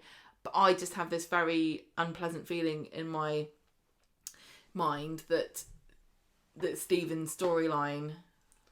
It definitely... One of the things that to me that felt that its full potential, that wasn't full, was the whole Gabrielle aspect, and she's still... I kind of thought she was going to come back. We were like, going into 2023, we were thinking, well, she's going to be murdered, she's got a target on her back, but she only made a couple of appearances this year, didn't she? If they had, I mean, I wish they had given it more time like they were originally planning to, but if they had only ever done one thing with this that they didn't end up doing, it would have been to have had another victim. I still think that the storyline has suffered. And I've seen lots of people saying that online. The big criticisms have been that there was not a fourth victim, and all of the victims were just brought in to be killed. Yeah. That Coronation Street didn't say, we're going to be bold here, we're going to kill off a long-running popular character.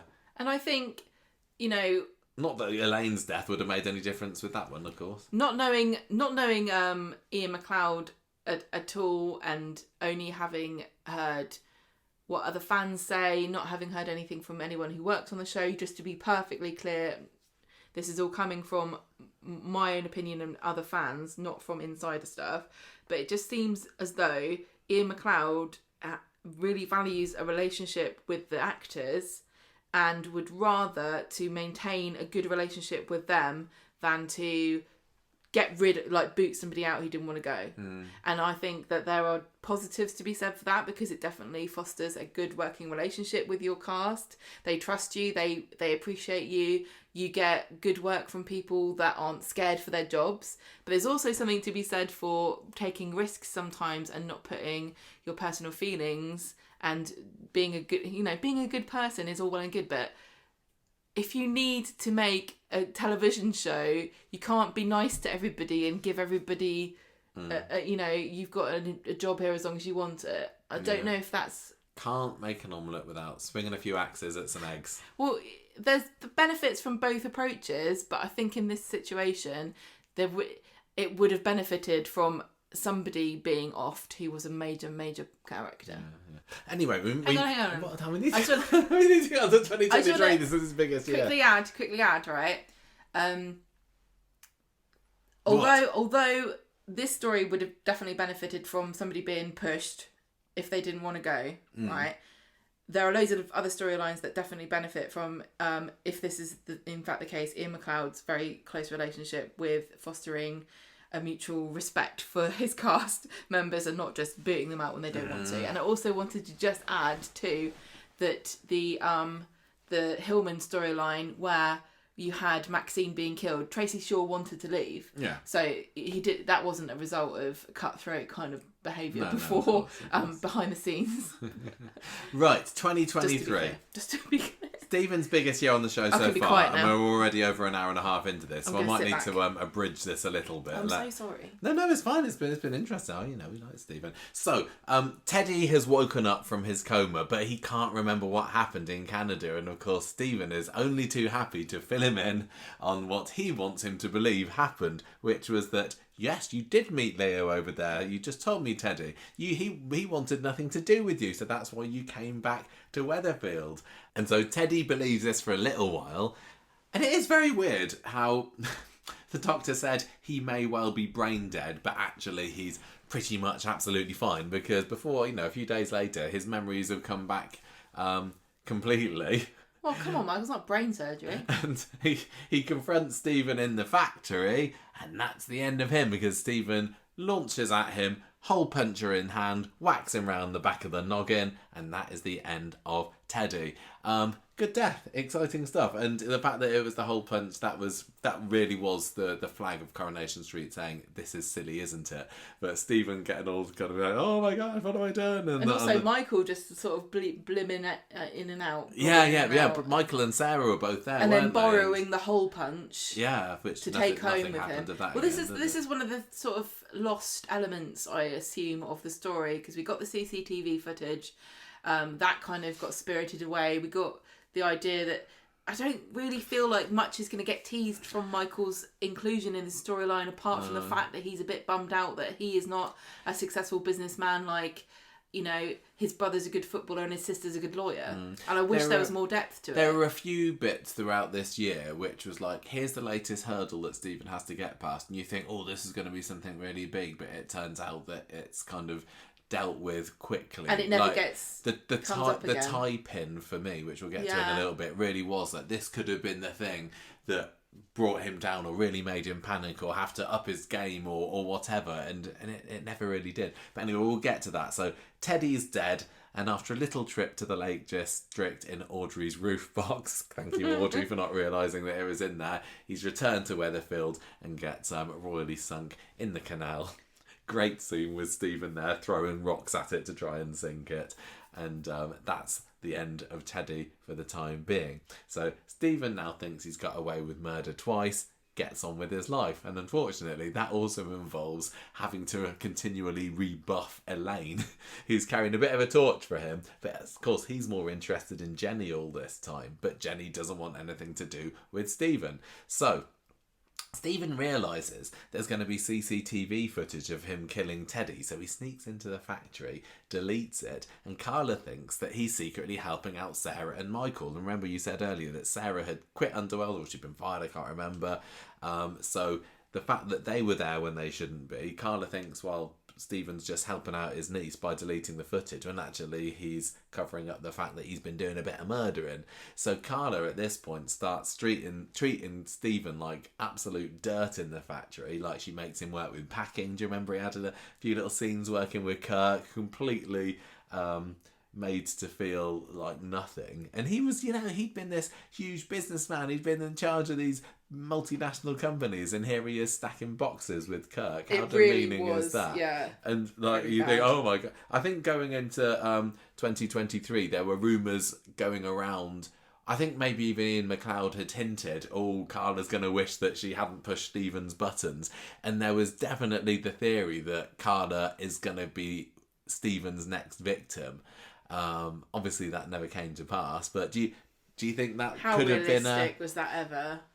There's no way. I mean, you know, for all I say that it's good for a producer to boot people out, there's also being sensible about it and realising that unless... I think she's a keeper, isn't she? Unless Ali King wanted to leave, you do not kill off Carla Connor. I was wondering for a little bit whether it was going to go there, but obviously it's the drugs that is his method of attack on Carla.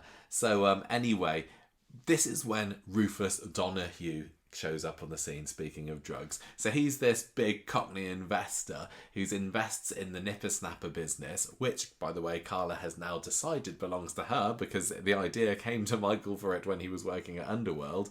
But then he pulls out, so Carla says, right, Stephen, you need to go and find Rufus and sweet talk him back. We need his cash.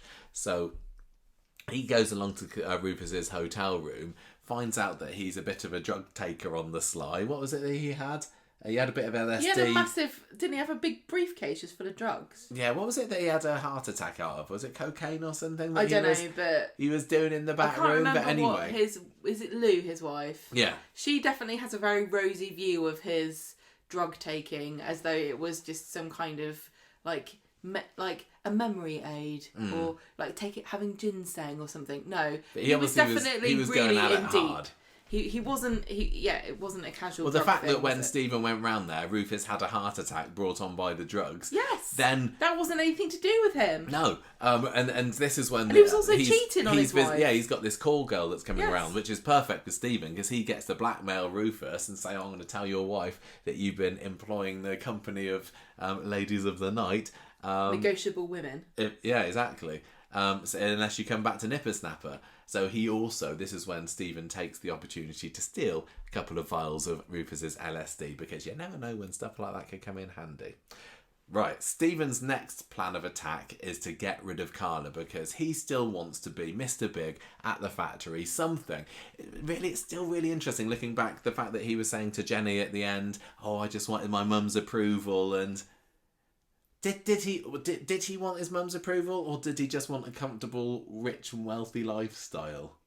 At this point, it's difficult to know what he's getting the money for, because he's given Gabrielle her share, and now he's kind of left with nothing. I don't know if he had I'm assuming... I kind of lose track a bit. And I'm not that interested in the business stories of Corrie. So if you've got to the stage where you owe your wife £200,000 because you've stolen it from her, I'm going to assume that you've taken it out of your pension. You don't have a house or properties or a portfolio of stocks and shares or an ISA or any of the things that you should have by the time you're in your 60s and you're thinking about retirement.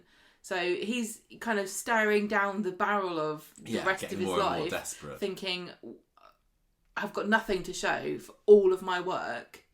And that's the motivation. You can tell why he kind of loses temper and get a bit frustrated. I know, but this is the thing. It was missing a confidant or you know... Michael an internal was the monologue. kind of closer. Yeah, but he never knew. That. I mean, no, I know. Yeah, don't give him McLeod ideas. We've said this before, though, haven't we? About sometimes characters, you don't know, they're kind of confusing and difficult to read because you don't get to hear their inner thoughts.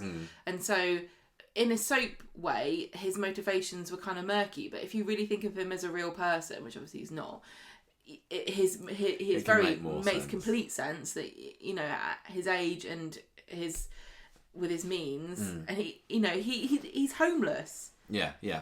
So Stephen decides that he's going to start drugging Carla to try and get her out of the factory, and after one dose of LSD too many and accidentally hitting Paul with the underworld van, Carla decides to take a step back from leading the factory. But then when she finds out that Stephen is trying to engineer a bit of a coup in the factory, he does a couple of votes of no confidence, doesn't he? And in the first one, Faye's the one that calls Carla back and says, watch out, Stephen's trying to steal the underworld from under you, basically. Carla comes back, says, you're fired, Stephen. But Stephen, luckily for him, says, well, Rufus only is going to deal with me, so you need to hire me. So she does. Yeah. But they are really... They're at loggerheads from this point onwards, really, aren't they? They're working together, but she does not trust him one iota. I'd like to say that Carla's a formidable enemy to have, but really she was not involved at all in his downfall. She didn't help. No, she was more of a victim in this story, wasn't she? Which is really sad. Well, I suppose that her involvement in the downfall was finding out that she had LSD in her hair. I guess so, but that... Honestly, this does feel like a bit of a throwback to the olden days of fiction where a woman could only do things through a man, and it really is the case that Carla's agency was taken away by Peter deciding what was to be done with Stephen and inevitably bumping him off. You know, Carla again. This storyline is kind of like what happened to her when she had her psychosis. I really feel like Carla has been diminished by quite a lot of the storylines that she's been involved in Coronation Street over the past 5 years. She should have been centre stage. It shouldn't have been Tim. It should have been Carla that was really instrumental in bringing Stephen to justice. Yeah, but hey, it's done now. Yeah. So we see Stephen pay Elaine back with the Donahue money. They agree to buy a penthouse flat together, just with friends at this point. Elaine's obviously delighted by this because she is very sweet on Stephen. She's besotted. And then we get what was probably one of my favourite Stephen episodes, which is the one where he accidentally drugs himself with LSD. And I didn't know this was going to happen, but the scene in the factory where Stephen's jugging up the tea as normal and then he realises that he's taken the wrong tea, the look on his face, and you're like, oh, I know what's going to happen now. Amazing. He's going to get a taste of his own medicine. And you get Todd Boyce knew exactly what he was doing. This is the thing that gets me. He knew exactly what he was doing with these scenes. It was just exactly what was needed. Yeah. It was playing it for laughs and just there was a bit of out of control craziness. It acknowledged the campiness and but there was definitely a nightmarish quality to quite a lot of the stuff that had Stephen in it. There was a hint of humour and that element of camp, but there was also a very scary undertone to most of it. And I think he just walked a tightrope perfectly for me. Yeah. So this episode, he's on the stage doing, I think it was one of the Nipper Snapper presentations, and then he starts sweating, and then you look over at Sarah and her face is melting. Then he's looking out into the crowd and everybody is either Teddy or Leo looking at him, which was brilliant. The outfits of the people he kind of goes back to the hotel room, the pictures on the wall start morphing into Leo. Leo appears there. It was, I am quite critical of Ian McLeod's massive overuse of experimental editing, but for this it was absolutely perfectly done. I really, really loved it.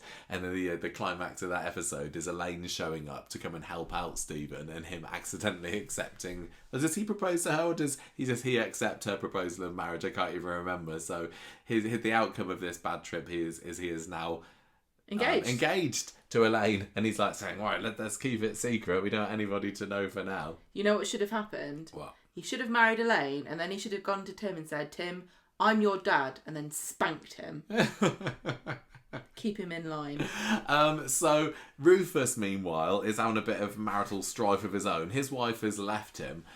So when he recognised... So the blackmail that Stephen had over him, you've got call girls coming from you, doesn't matter anymore. So he starts doubling down on getting back at Stephen, because he recognises signs of LSD use in Carla, puts two and two together, and then says, Stephen, you've been drugging out Carla, haven't you? Well, with that information, me old China, I would like to have a larger share of Nipper Snapper profits, please, and there's nothing you can do about it. Otherwise, I will make sure everybody knows exactly what you've been getting up to. Stephen, meanwhile, is causing a fire in Carla's flat to try and get her, just to show how crazy she is. She gets herself sectioned. Stephen takes control of Underworld. She doesn't get herself sectioned. What? We'll say that she was sectioned. She was sectioned, yeah. Stephen gets her sectioned, sorry. And there was a great scene of Stephen sitting at the factory desk in Underworld going, yeah, I'm the boss now. And he gets this vote of no confidence in Carla. So everything is... Apart from the fact that Rufus is pressuring him a little bit, things are going Stephen's way. It's only April. As we get into March, April sort of time. Stephen lies to Elaine at this point that Gabrielle's been defrauding him and he can't put any money into buying this Red Bank flat. So she's like, fine, I'll buy the whole thing, not a problem. Rufus, who is finding Stephen incredibly dodgy, decides that he's going to offer Michael a job in London. And Michael has been Stephen's little underling and prodigy for the last few months, hasn't he? And I can't remember what Stephen does to Michael to make him want to go with Rufus, but I remember Michael saying, well, screw you, Stephen, then. But then when Rufus demands 50% of Nipper Snapper's profits from Stephen murders him in the swimming pool, which was a brilliant scene as well. To a banging soundtrack. That was Stephen's best kill. That was the best. By quite a wide margin. There were two big peaks for Stephen, and I would say the LSD in Nipper Snapper presentation was one of them.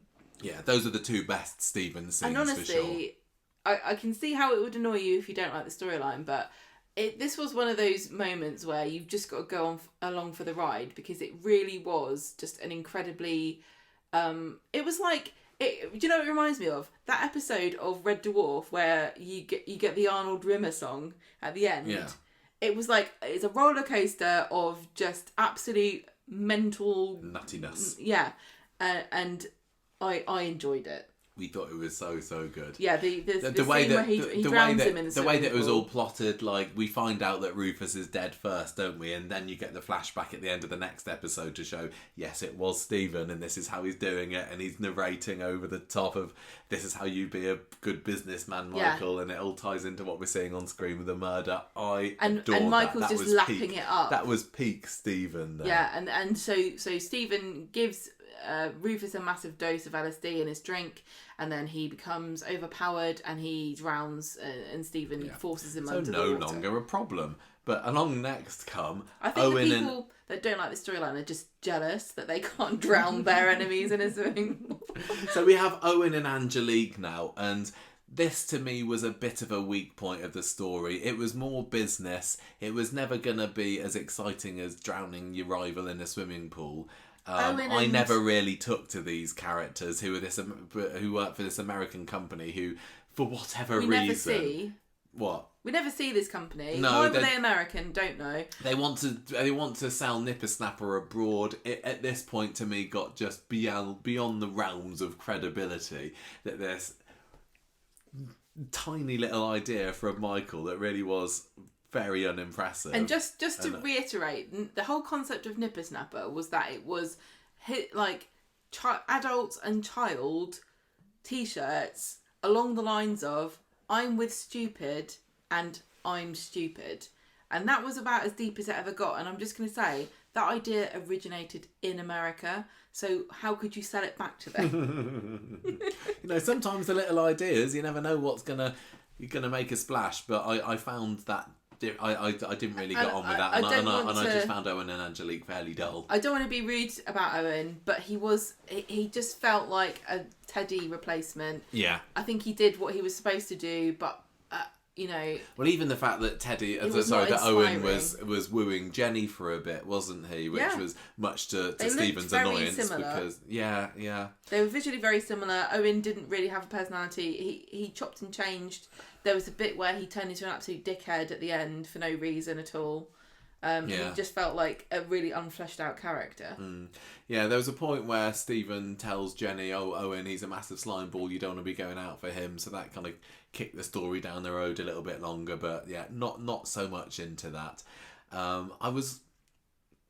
did quite enjoy the stuff with Elaine and everything, because she was so head over heels in love with Stephen and had no idea what he was getting up to. Stephen's got like some kind of pheromones or something, because he had the same effect on Jenny. Yeah. Well, yeah, exactly. Do you think he's just got really good aftershave? I was saying earlier that he's lost the powers of making women fall at his feet from the 90s, but maybe, if you look at Elaine and Jenny, maybe he hasn't. Is it the Lynx effect? Yeah, it must be. So anyway, Tim gets involved here. He's been fairly out of the story up until this point, but Tim starts to get a bit suspicious about Stephen's intentions here with what are you doing hanging around my mum. I think the engagement comes out now. Elaine accidentally tells Tim about the engagement, doesn't she? This is logical from the perspective of the fact that Tim is Elaine's son and he's protective of her, but I still don't really understand the logic behind introducing a major character like Tim at this point of the proceedings after he's already killed everyone he's going to kill. That's right, isn't it? Yeah. When there are already major characters involved in this storyline who would have been far better positioned to have brought Stephen down than Tim. It makes sense that as Elaine's son, Tim would be involved somehow. I know, but why make Tim the central character when Carla was there all along? Carla really could have been redeemed with this storyline. Yeah, well, it could have been Peter, couldn't it? I mean, I suppose Peter was the one that killed him in the end. The behind the scenes stuff, you don't know. Ali King could have said, I've got a holiday booked. You don't really know why any of this happens. There are so many moving parts and scheduling things and practical stuff that happens that means that something happened in a certain way, but just on paper without any of those hang-ups, it just doesn't make sense to me that Tim comes in at the last moment to become the hero of the story. And it's not just me being a Tim hater. I quite enjoyed it, though I felt like it was another early case of Corrie teasing us and then saying nothing's going to happen. The whole angle of is Stephen gonna kill Elaine, because he takes out this life insurance policy, doesn't he? Joint life insurance policy, forges her signature and everything. But then Stephen tries to bump her off by swapping out her blood pressure pills, but she doesn't die. And I thought that That's just Elaine's. Can I just say that's Elaine's story from the beginning of her appearance on the show. And Elaine doesn't die. Yeah. Also around this time, this is when Owen was showing an interest in buying the factory, and I think it was a case of no, Owen's not going to be the factory boss, is it? It felt like it was some elements of this were just, well, we need to have something in the Stephen storyline at the moment. Let's put Owen in it. This definitely if you're going to argue that you are glad that Stephen's storyline ended when it didn't need another 6 months, you would definitely flag this up as a weak point of the story and say, Gemma and Michael, did you really want another 6 months of Stephen sets up a company that's fake as a front so that Owen will get lured into... No, I didn't. Oh, yeah, he does a seagull company, doesn't he? You're right, I don't want more of that. Owen leaving also felt a bit weird, because wasn't that when we had the Canada Day and Stephen looks like maybe he's about to bump off Owen, possibly, I can't remember... but Audrey and Elaine and Sally maybe surprise him with, oh, it's Canada Day, and Owen says, this is really weird, I want to pull out of the factory. And it's like, well, what was the point of you even being in the show at all, Owen? So anyway, Owen's off, and then we have the thing about this, you mentioned the fake company that Stephen had created, Seagull Limited, to what was he even doing that for? Well, he was using that as a front to take money from Underworld, so he could use it to pay off Elaine's life insurance, because it was like £450 a month or something. So he needed to make out that Seagull was a consultancy firm that Underworld was paying monthly, and so he gets Gabrielle to pose as this Seagull consultant. Right. Yeah, but Elaine finds out that this actually is Gabrielle because she sees a photo of her. And this was getting quite exciting as well, because Stephen's forging a suicide note. I really did enjoy the teasing of, is he going to kill Elaine? Yeah. And there was and then when doesn't Elaine find the note? I think and then he realizes. He realizes that the life insurance that he's taken out doesn't kick in if her death is ruled as suicide, so he ends up arranging to take her to the Peak District to bump her off. I was so excited about this, and although it didn't go quite the way that I was expecting it was going to go, with a bit of lovely location shooting in the Peak District, it was quite fun to have the confrontation between Tim and Stephen, and then Tim bashes Stephen's head on the banister, and then Tim's bleeding out and going to hospital and everything. Well, that was kind of fun. Yeah, this is when what's her name? Gabrielle. Elaine. This is when Elaine and Tim realise that she's in mortal danger. Yeah. And so Tim confronts him, and it turns out that Stephen gets kind of the upper hand in the end, because he's got blood on his face, and it looks as though Tim's going to get in trouble for attacking him. I missed that. Yeah, you're right. That was all quite exciting, I found. Then Stephen, I can't believe we spent so long on Stephen's early days only to get to this point and kind of it's not really quite complicated stuff, I know. And maybe we're rushing through this, but maybe you'll forgive us because it's not been long since you watched it. Stephen ends up in hospital and pretends to forgive Tim, but Elaine's like, no way, this is all too fishy for me, I'm going to go live in Scarborough. But don't worry, I'll be back. She's like, I've heard they're filming a Jimmy Savile documentary in Scarborough. I'm going to go there and see if I can get a part in that. So, Stephen gets involved with Sarah's... She doesn't. Stephen gets involved in Sarah's storyline for a bit as well, doesn't she? Because she and Adam are having a bit of a rocky time. He ends up forging her DNA test results letter to make it look like Adam was the father of her unborn child. Sarah finds out that he's done this and realises, oh, Stephen, you can be a bit of a dodgy geezer, really, can't you? I'm not sure what Stephen's end game was here, other than to make Sarah indebted to him. I'm not sure. I don't know. But it was a bit of a stretch. There's a lot of hand-waving around Stephen's more bizarre choices under the guise of he's just making up as he goes along, which I guess makes sense in a way, but also the writers shouldn't just be making it up as they go along. I'm sure they weren't. Sometimes it felt like like we didn't know always why Stephen was doing something, and he didn't have any plans. He didn't really have any long-term plans. No, but that fits the character, I think. He wasn't a killer with a plan. With a plan. He just was bumbling from one murder to the next. He's definitely more John Stote than Pat Phelan. Yeah, I mean, I'm just saying that's a criticism I've seen of Stephen's story, which I can totally get behind and understand. Yeah, and the same with what, like we were saying earlier, about something seeming important and then turns out they're not, because it was around this time when the tie pin appears again. So we didn't really mention it earlier, but when Stephen kills Rufus, he accidentally drops a tie pin in there, and you had to be really vigilant as a viewer to realise this. And we for months were saying, oh, when's this tie pin going to come out?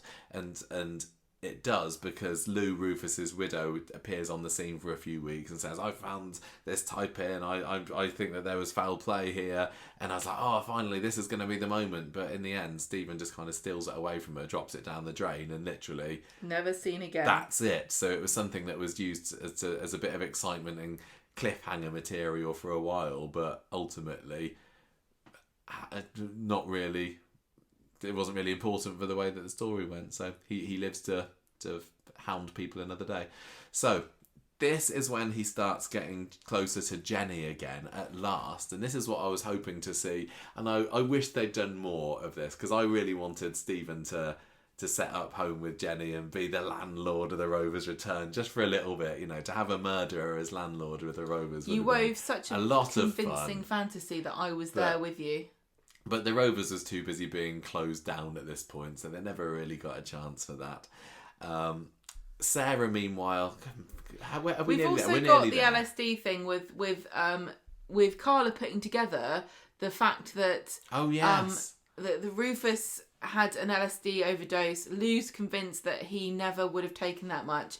Carla starts to research what LSD symptoms are and realises the psychosis that she experienced earlier in the year wasn't necessarily down to her mental issues that already existed, but could have been an exterior force drugging her. So she sends a hair sample out to see if she can get tested. Yeah, that to me was another weak-ish element of the story, because the only reason that she thought of that was because somebody happened to mention to her, didn't they, that, oh, when you're on LSD, I think it was Lou said, oh, when you're LSD, you feel X, Y, and Z. And Carla goes, hang on a minute. I'd have rather she'd have done a little bit of clever investigating herself rather than the answer landing itself in her lap. But oh well, what are you going to do? So Sarah's finding out about Stephen and the equity release because Audrey's getting all these letters and everyone's saying, oh, it's just spam. But Sarah realises that actually it's Stephen that's done this, and he promises he's going to give her the money back. Yeah. So Sarah, this is just building up Sarah mistrusting him even more. And as we get closer to the end game here, you got lots of people. You got Sarah, you got Peter, you got Tim, you got Carla, lots and lots of people being incredibly suspicious of him, which leads the viewers to think, who's going to get killed off? Who's he going to bump off? Who's going to be the one that falls foul of Stephen at the end? This is the unfortunate problem with this storyline, because it just felt that a lot of characters were only there to tease us with the idea that they might get bumped off, but nobody did. No, I mean, the final week was exactly that, wasn't it? It was like, oh, has he killed someone? Has he killed Audrey? No, she's in the salon. Oh, has he killed Sarah? No, she's absolutely fine, despite being whacked on the head. Yeah. Anyway, so Stephen and Jenny are getting closer. They go to Paris for a little bit. Don't forget, Elaine and Stephen have broken up at this point, and Elaine's trying to sell the Red Bank flat. Yeah. When they get back from Paris, this is when they discover that Leo's body has been uncovered at the building site, a very green-handed Leo. And Stephen realises, I'm in trouble. I'm going to go and have a poke at the canal where I put Teddy, but really I need to be out of this country and across the other side of the world. This is when his plan to go to Thailand really steps up a notch. As Stephen's poking the body in the canal, and he doesn't realise he's been followed by Tim, who coincidentally happens to just be in the exact same area as his arch nemesis, to see him poke a skeleton hand. And he also tips Stephen off to the fact that he's watching him by having a stupid ringtone, which was put on there by Steve McDonald. Is this revenge for him taking over his t-shirt business all those years ago? Maybe I'm just going to leave that with you, listener. There were just a few bits towards the end where I thought, we're supposed to say, okay, that happens by coincidence. So Jenny and Stephen are planning to go to Thailand, and Carla finds out about this and tips her off. She starts to piece things together and realise when Stephen says we should get a joint account, that maybe he's going to also steal from her too. Yes. And then we get our final week, don't we? Stephen, on the run, cancels Jenny's plane ticket because he needs to go off there to Thailand by himself. But sadly for him, Jenny's already clocked that he's a dodgy geezer and steals his passport. Stephen returns to the street. Has a bit of a fracas with Jenny and Sarah. He bludgeons Tim and suffocates him. Sticks it in the back of a cab. Well, sticks it in the woods. Goes to a different airport to the one that Swain goes to, Liverpool. When he tries to buy his ticket, he doesn't have a passport. Comes back to try and get it. Jenny's the one that's hidden it. He confronts her, takes her hostage with a glass bottle, and they end up in Rosamond Street. He's still holding her, and we know now, we've been a week after his death, Jenny's confessed that Stephen told her before he was killed he didn't intend to ever hurt her. So he's dropped the bottle, and Peter Barlow, who all that week was talking to Carla on the phone while driving around, drives into him and kills him. And then Audrey's on the floor going, "It's Stephen! No! Peter Barlow's evil!" I wish we'd seen more of Audrey throughout this story. They could have had less business, finances, dull stuff with Owen. More plats. And more plats. That's something that's really... Even Gail appeared for the final week because she kind of had to. And she's done a few things since. But considering that, for such a long-term character, being a half-sister of this mega serial killer, you just didn't get to see enough of her, really, did we? It was all about the factory and not about the plats. Such a world away from what we were expecting when Stephen Reid was announced to come back. I know. The fact is, during the final week, the plats were one of the biggest selling points for the action. They were like in a big Scooby gang wandering around, and David's cracking jokes, and Gail's wringing her hands, and Audrey's in denial. And it was those dynamics, those characters, that made quite a lot of it. It humanised it, and it also made it a bit more fun, didn't it? So Stephen's final week, we always knew he was going to get killed off. I held a small hope in my heart that they might learn from their mistakes and keep him around, because Corrie loves a villain, and the fans love moaning about villains. So instead of creating new ones, why don't we just keep the ones we've already got around for longer, so that the people can't moan about new villains being created? A returning villain can be really effective. Yes. I mean, look at Terry Duckworth, and I know he's not killed anyone, but when he shows up, and he's not going to come back now, is he? Whenever he showed up, it's like, oh, we know this guy, we know that he's going to be trouble, we know that he's a wrong un. Another one who's not necessarily a villain, but more of an antagonist, is Jim McDonald. Yeah.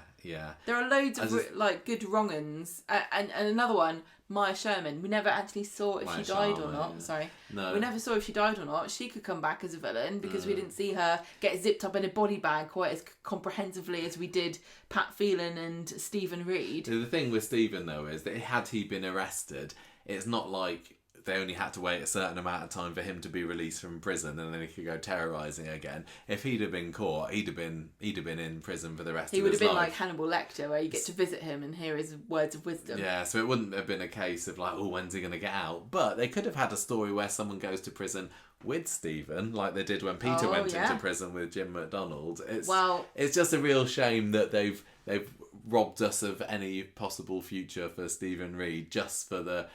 a Peter story that's now coming along. It came out of nowhere. I think Stephen's death just kind of being, oh, there's Peter and he's dead.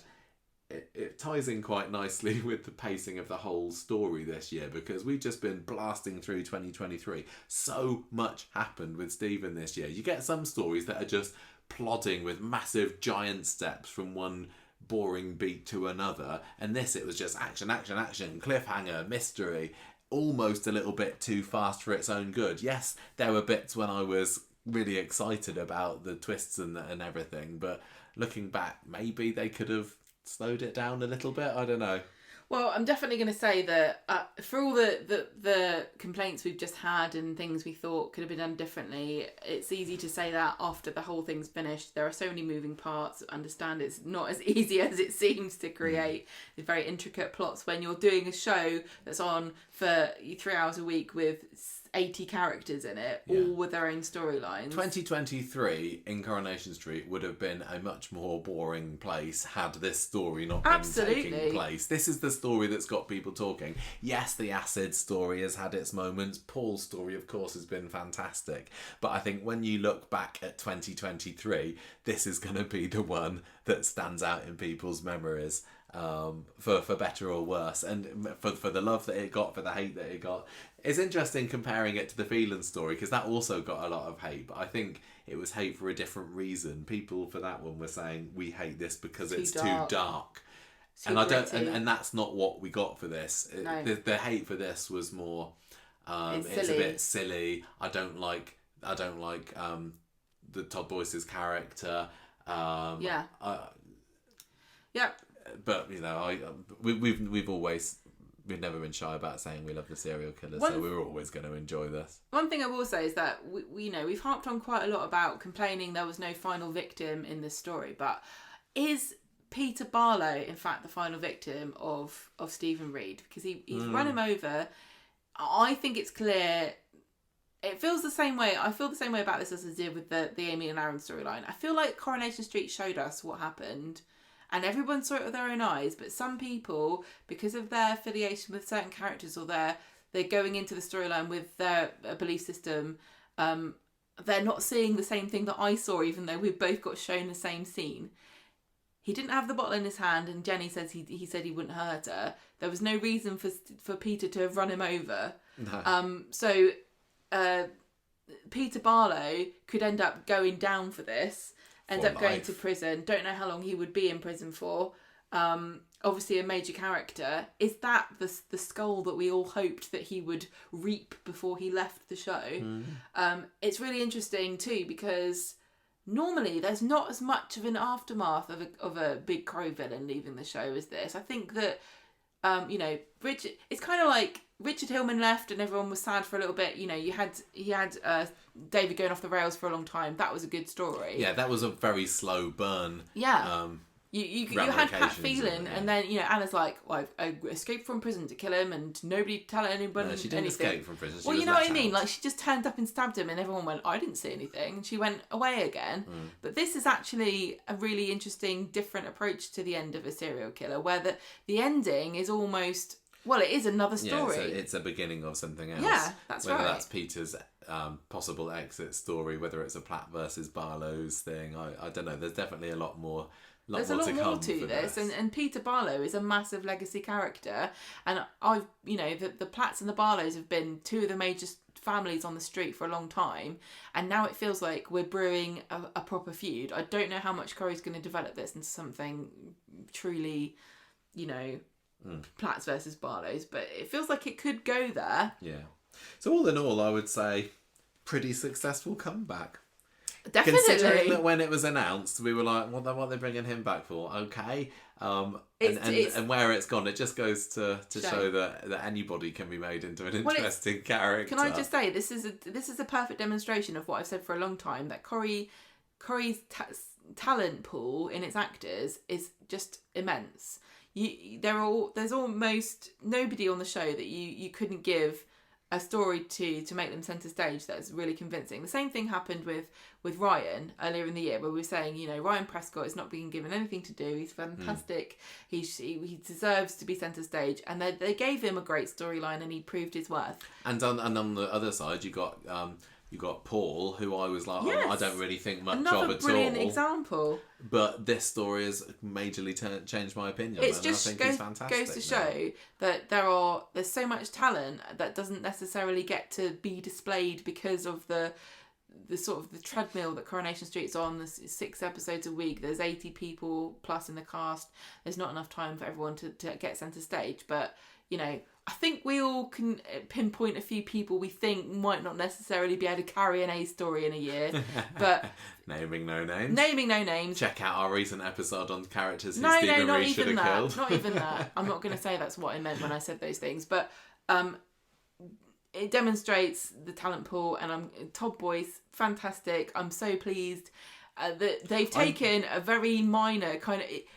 I would have said Stephen Reid is kind of like a trivia Coronation Street trivia. Yeah, did you know Gail has got a brother? Yeah, until he returned, he would have just been relegated to a pub quiz answer. But now he's like the central character in a major storyline on Coronation Street. Makes me wonder who else they could do it to, because back in episode 254 of the podcast, we did a bonus feature on long lost family members, and actually quite a few of the people who we mentioned there have come back now. We've had a return of Debbie. We've had love Debbie. Stephen was a big one. Ted didn't come back, but we found out what happened to him at least. Jackie, same, got killed off as well. So I'm thinking that maybe, Dev's daughter Amber might be the next character to come back and make a bit of a splash.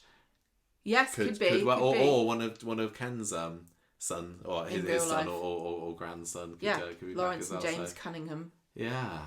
I don't know. We'll see. Well, if you are missing Stephen Reid, you might want to pop along to Derby this Christmas, because Todd will be starring in Mother Goose, where he's going to be playing the character Demon Vanity, and he thinks that's the bad guy in it.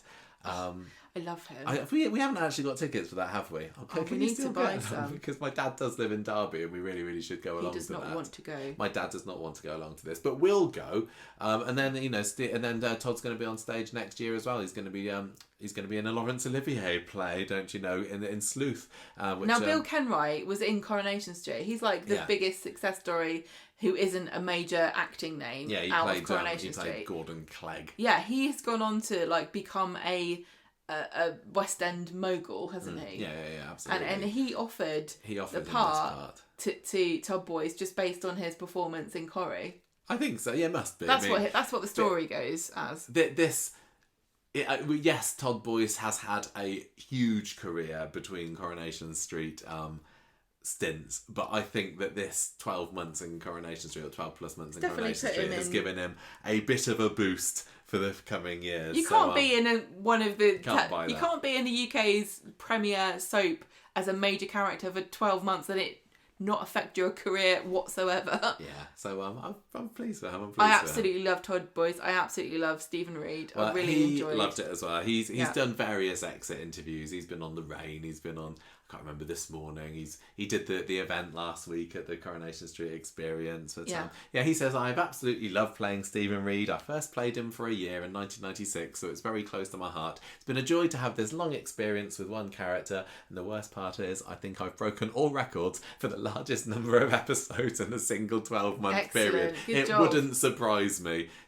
Stephen has not been off our screens, it's almost felt like. I don't care, I loved it. See, nobody was saying it's the Stephen Reid show in the same way that they were the Pat Phelan show, were they? No. But he has well deserved this rest, but I hope that the Panto goes well for him, and I do look forward to seeing what else he's got in future, because before, if I heard that Todd Boyce would be in it, I'd be like, oh, he was in Corrie. But I think now if he was going to be in something on TV that I might be able to watch, I think, might give that one a shot, actually. Can we end with the quote that he gave in his final video to the fans on social media? You can read this, because I honestly, this kind of sums it up.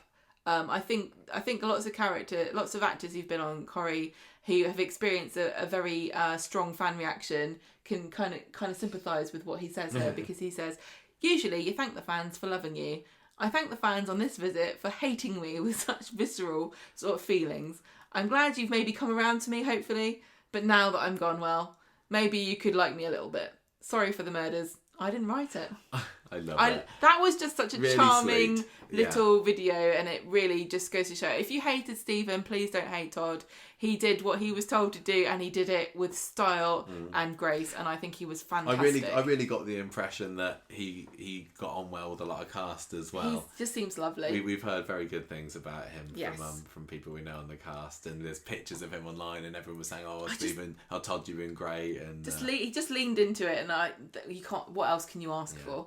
So there we go. That was probably... Is that our longest character profile ever? It's got to be. It's probably up there. I don't know. Maybe there's... But considering that, this character has only been in less than 300 episodes, there was an awful lot to say, an awful lot to pack in today. So I hope you enjoyed it and you've stuck with us to the bitter end of our rambling and just like Todd Boyce had to work really hard for the last 12 months to get all the Stephen episodes in. We had to work really hard over the last 2.5 hours to get all of his antics into one episode. And there's probably an awful lot more we could have said, but I think for now we'll leave it. Closing this chapter. And we'll see what's the big story next. Who's going to be the big villain next? Who's going to be mad? Hope. Exciting stuff. Dunno. Right. Goodbye, everybody. Thank you for listening. Do share your thoughts on our social media about Stephen. Good or bad about Stephen. It's all fine Give now. us an email. Contact Todd on social media. He's on Twitter and he's on Instagram. He's great. I loved earlier this year. Todd Boyce suddenly sprang to life on his Instagram, didn't he? And he's got loads of posts there now. So that's great. He'll still be there for us, even though he won't be on Coronation a place Street. In my heart alongside Pat Phelan for villains that we've covered on the show. Yes.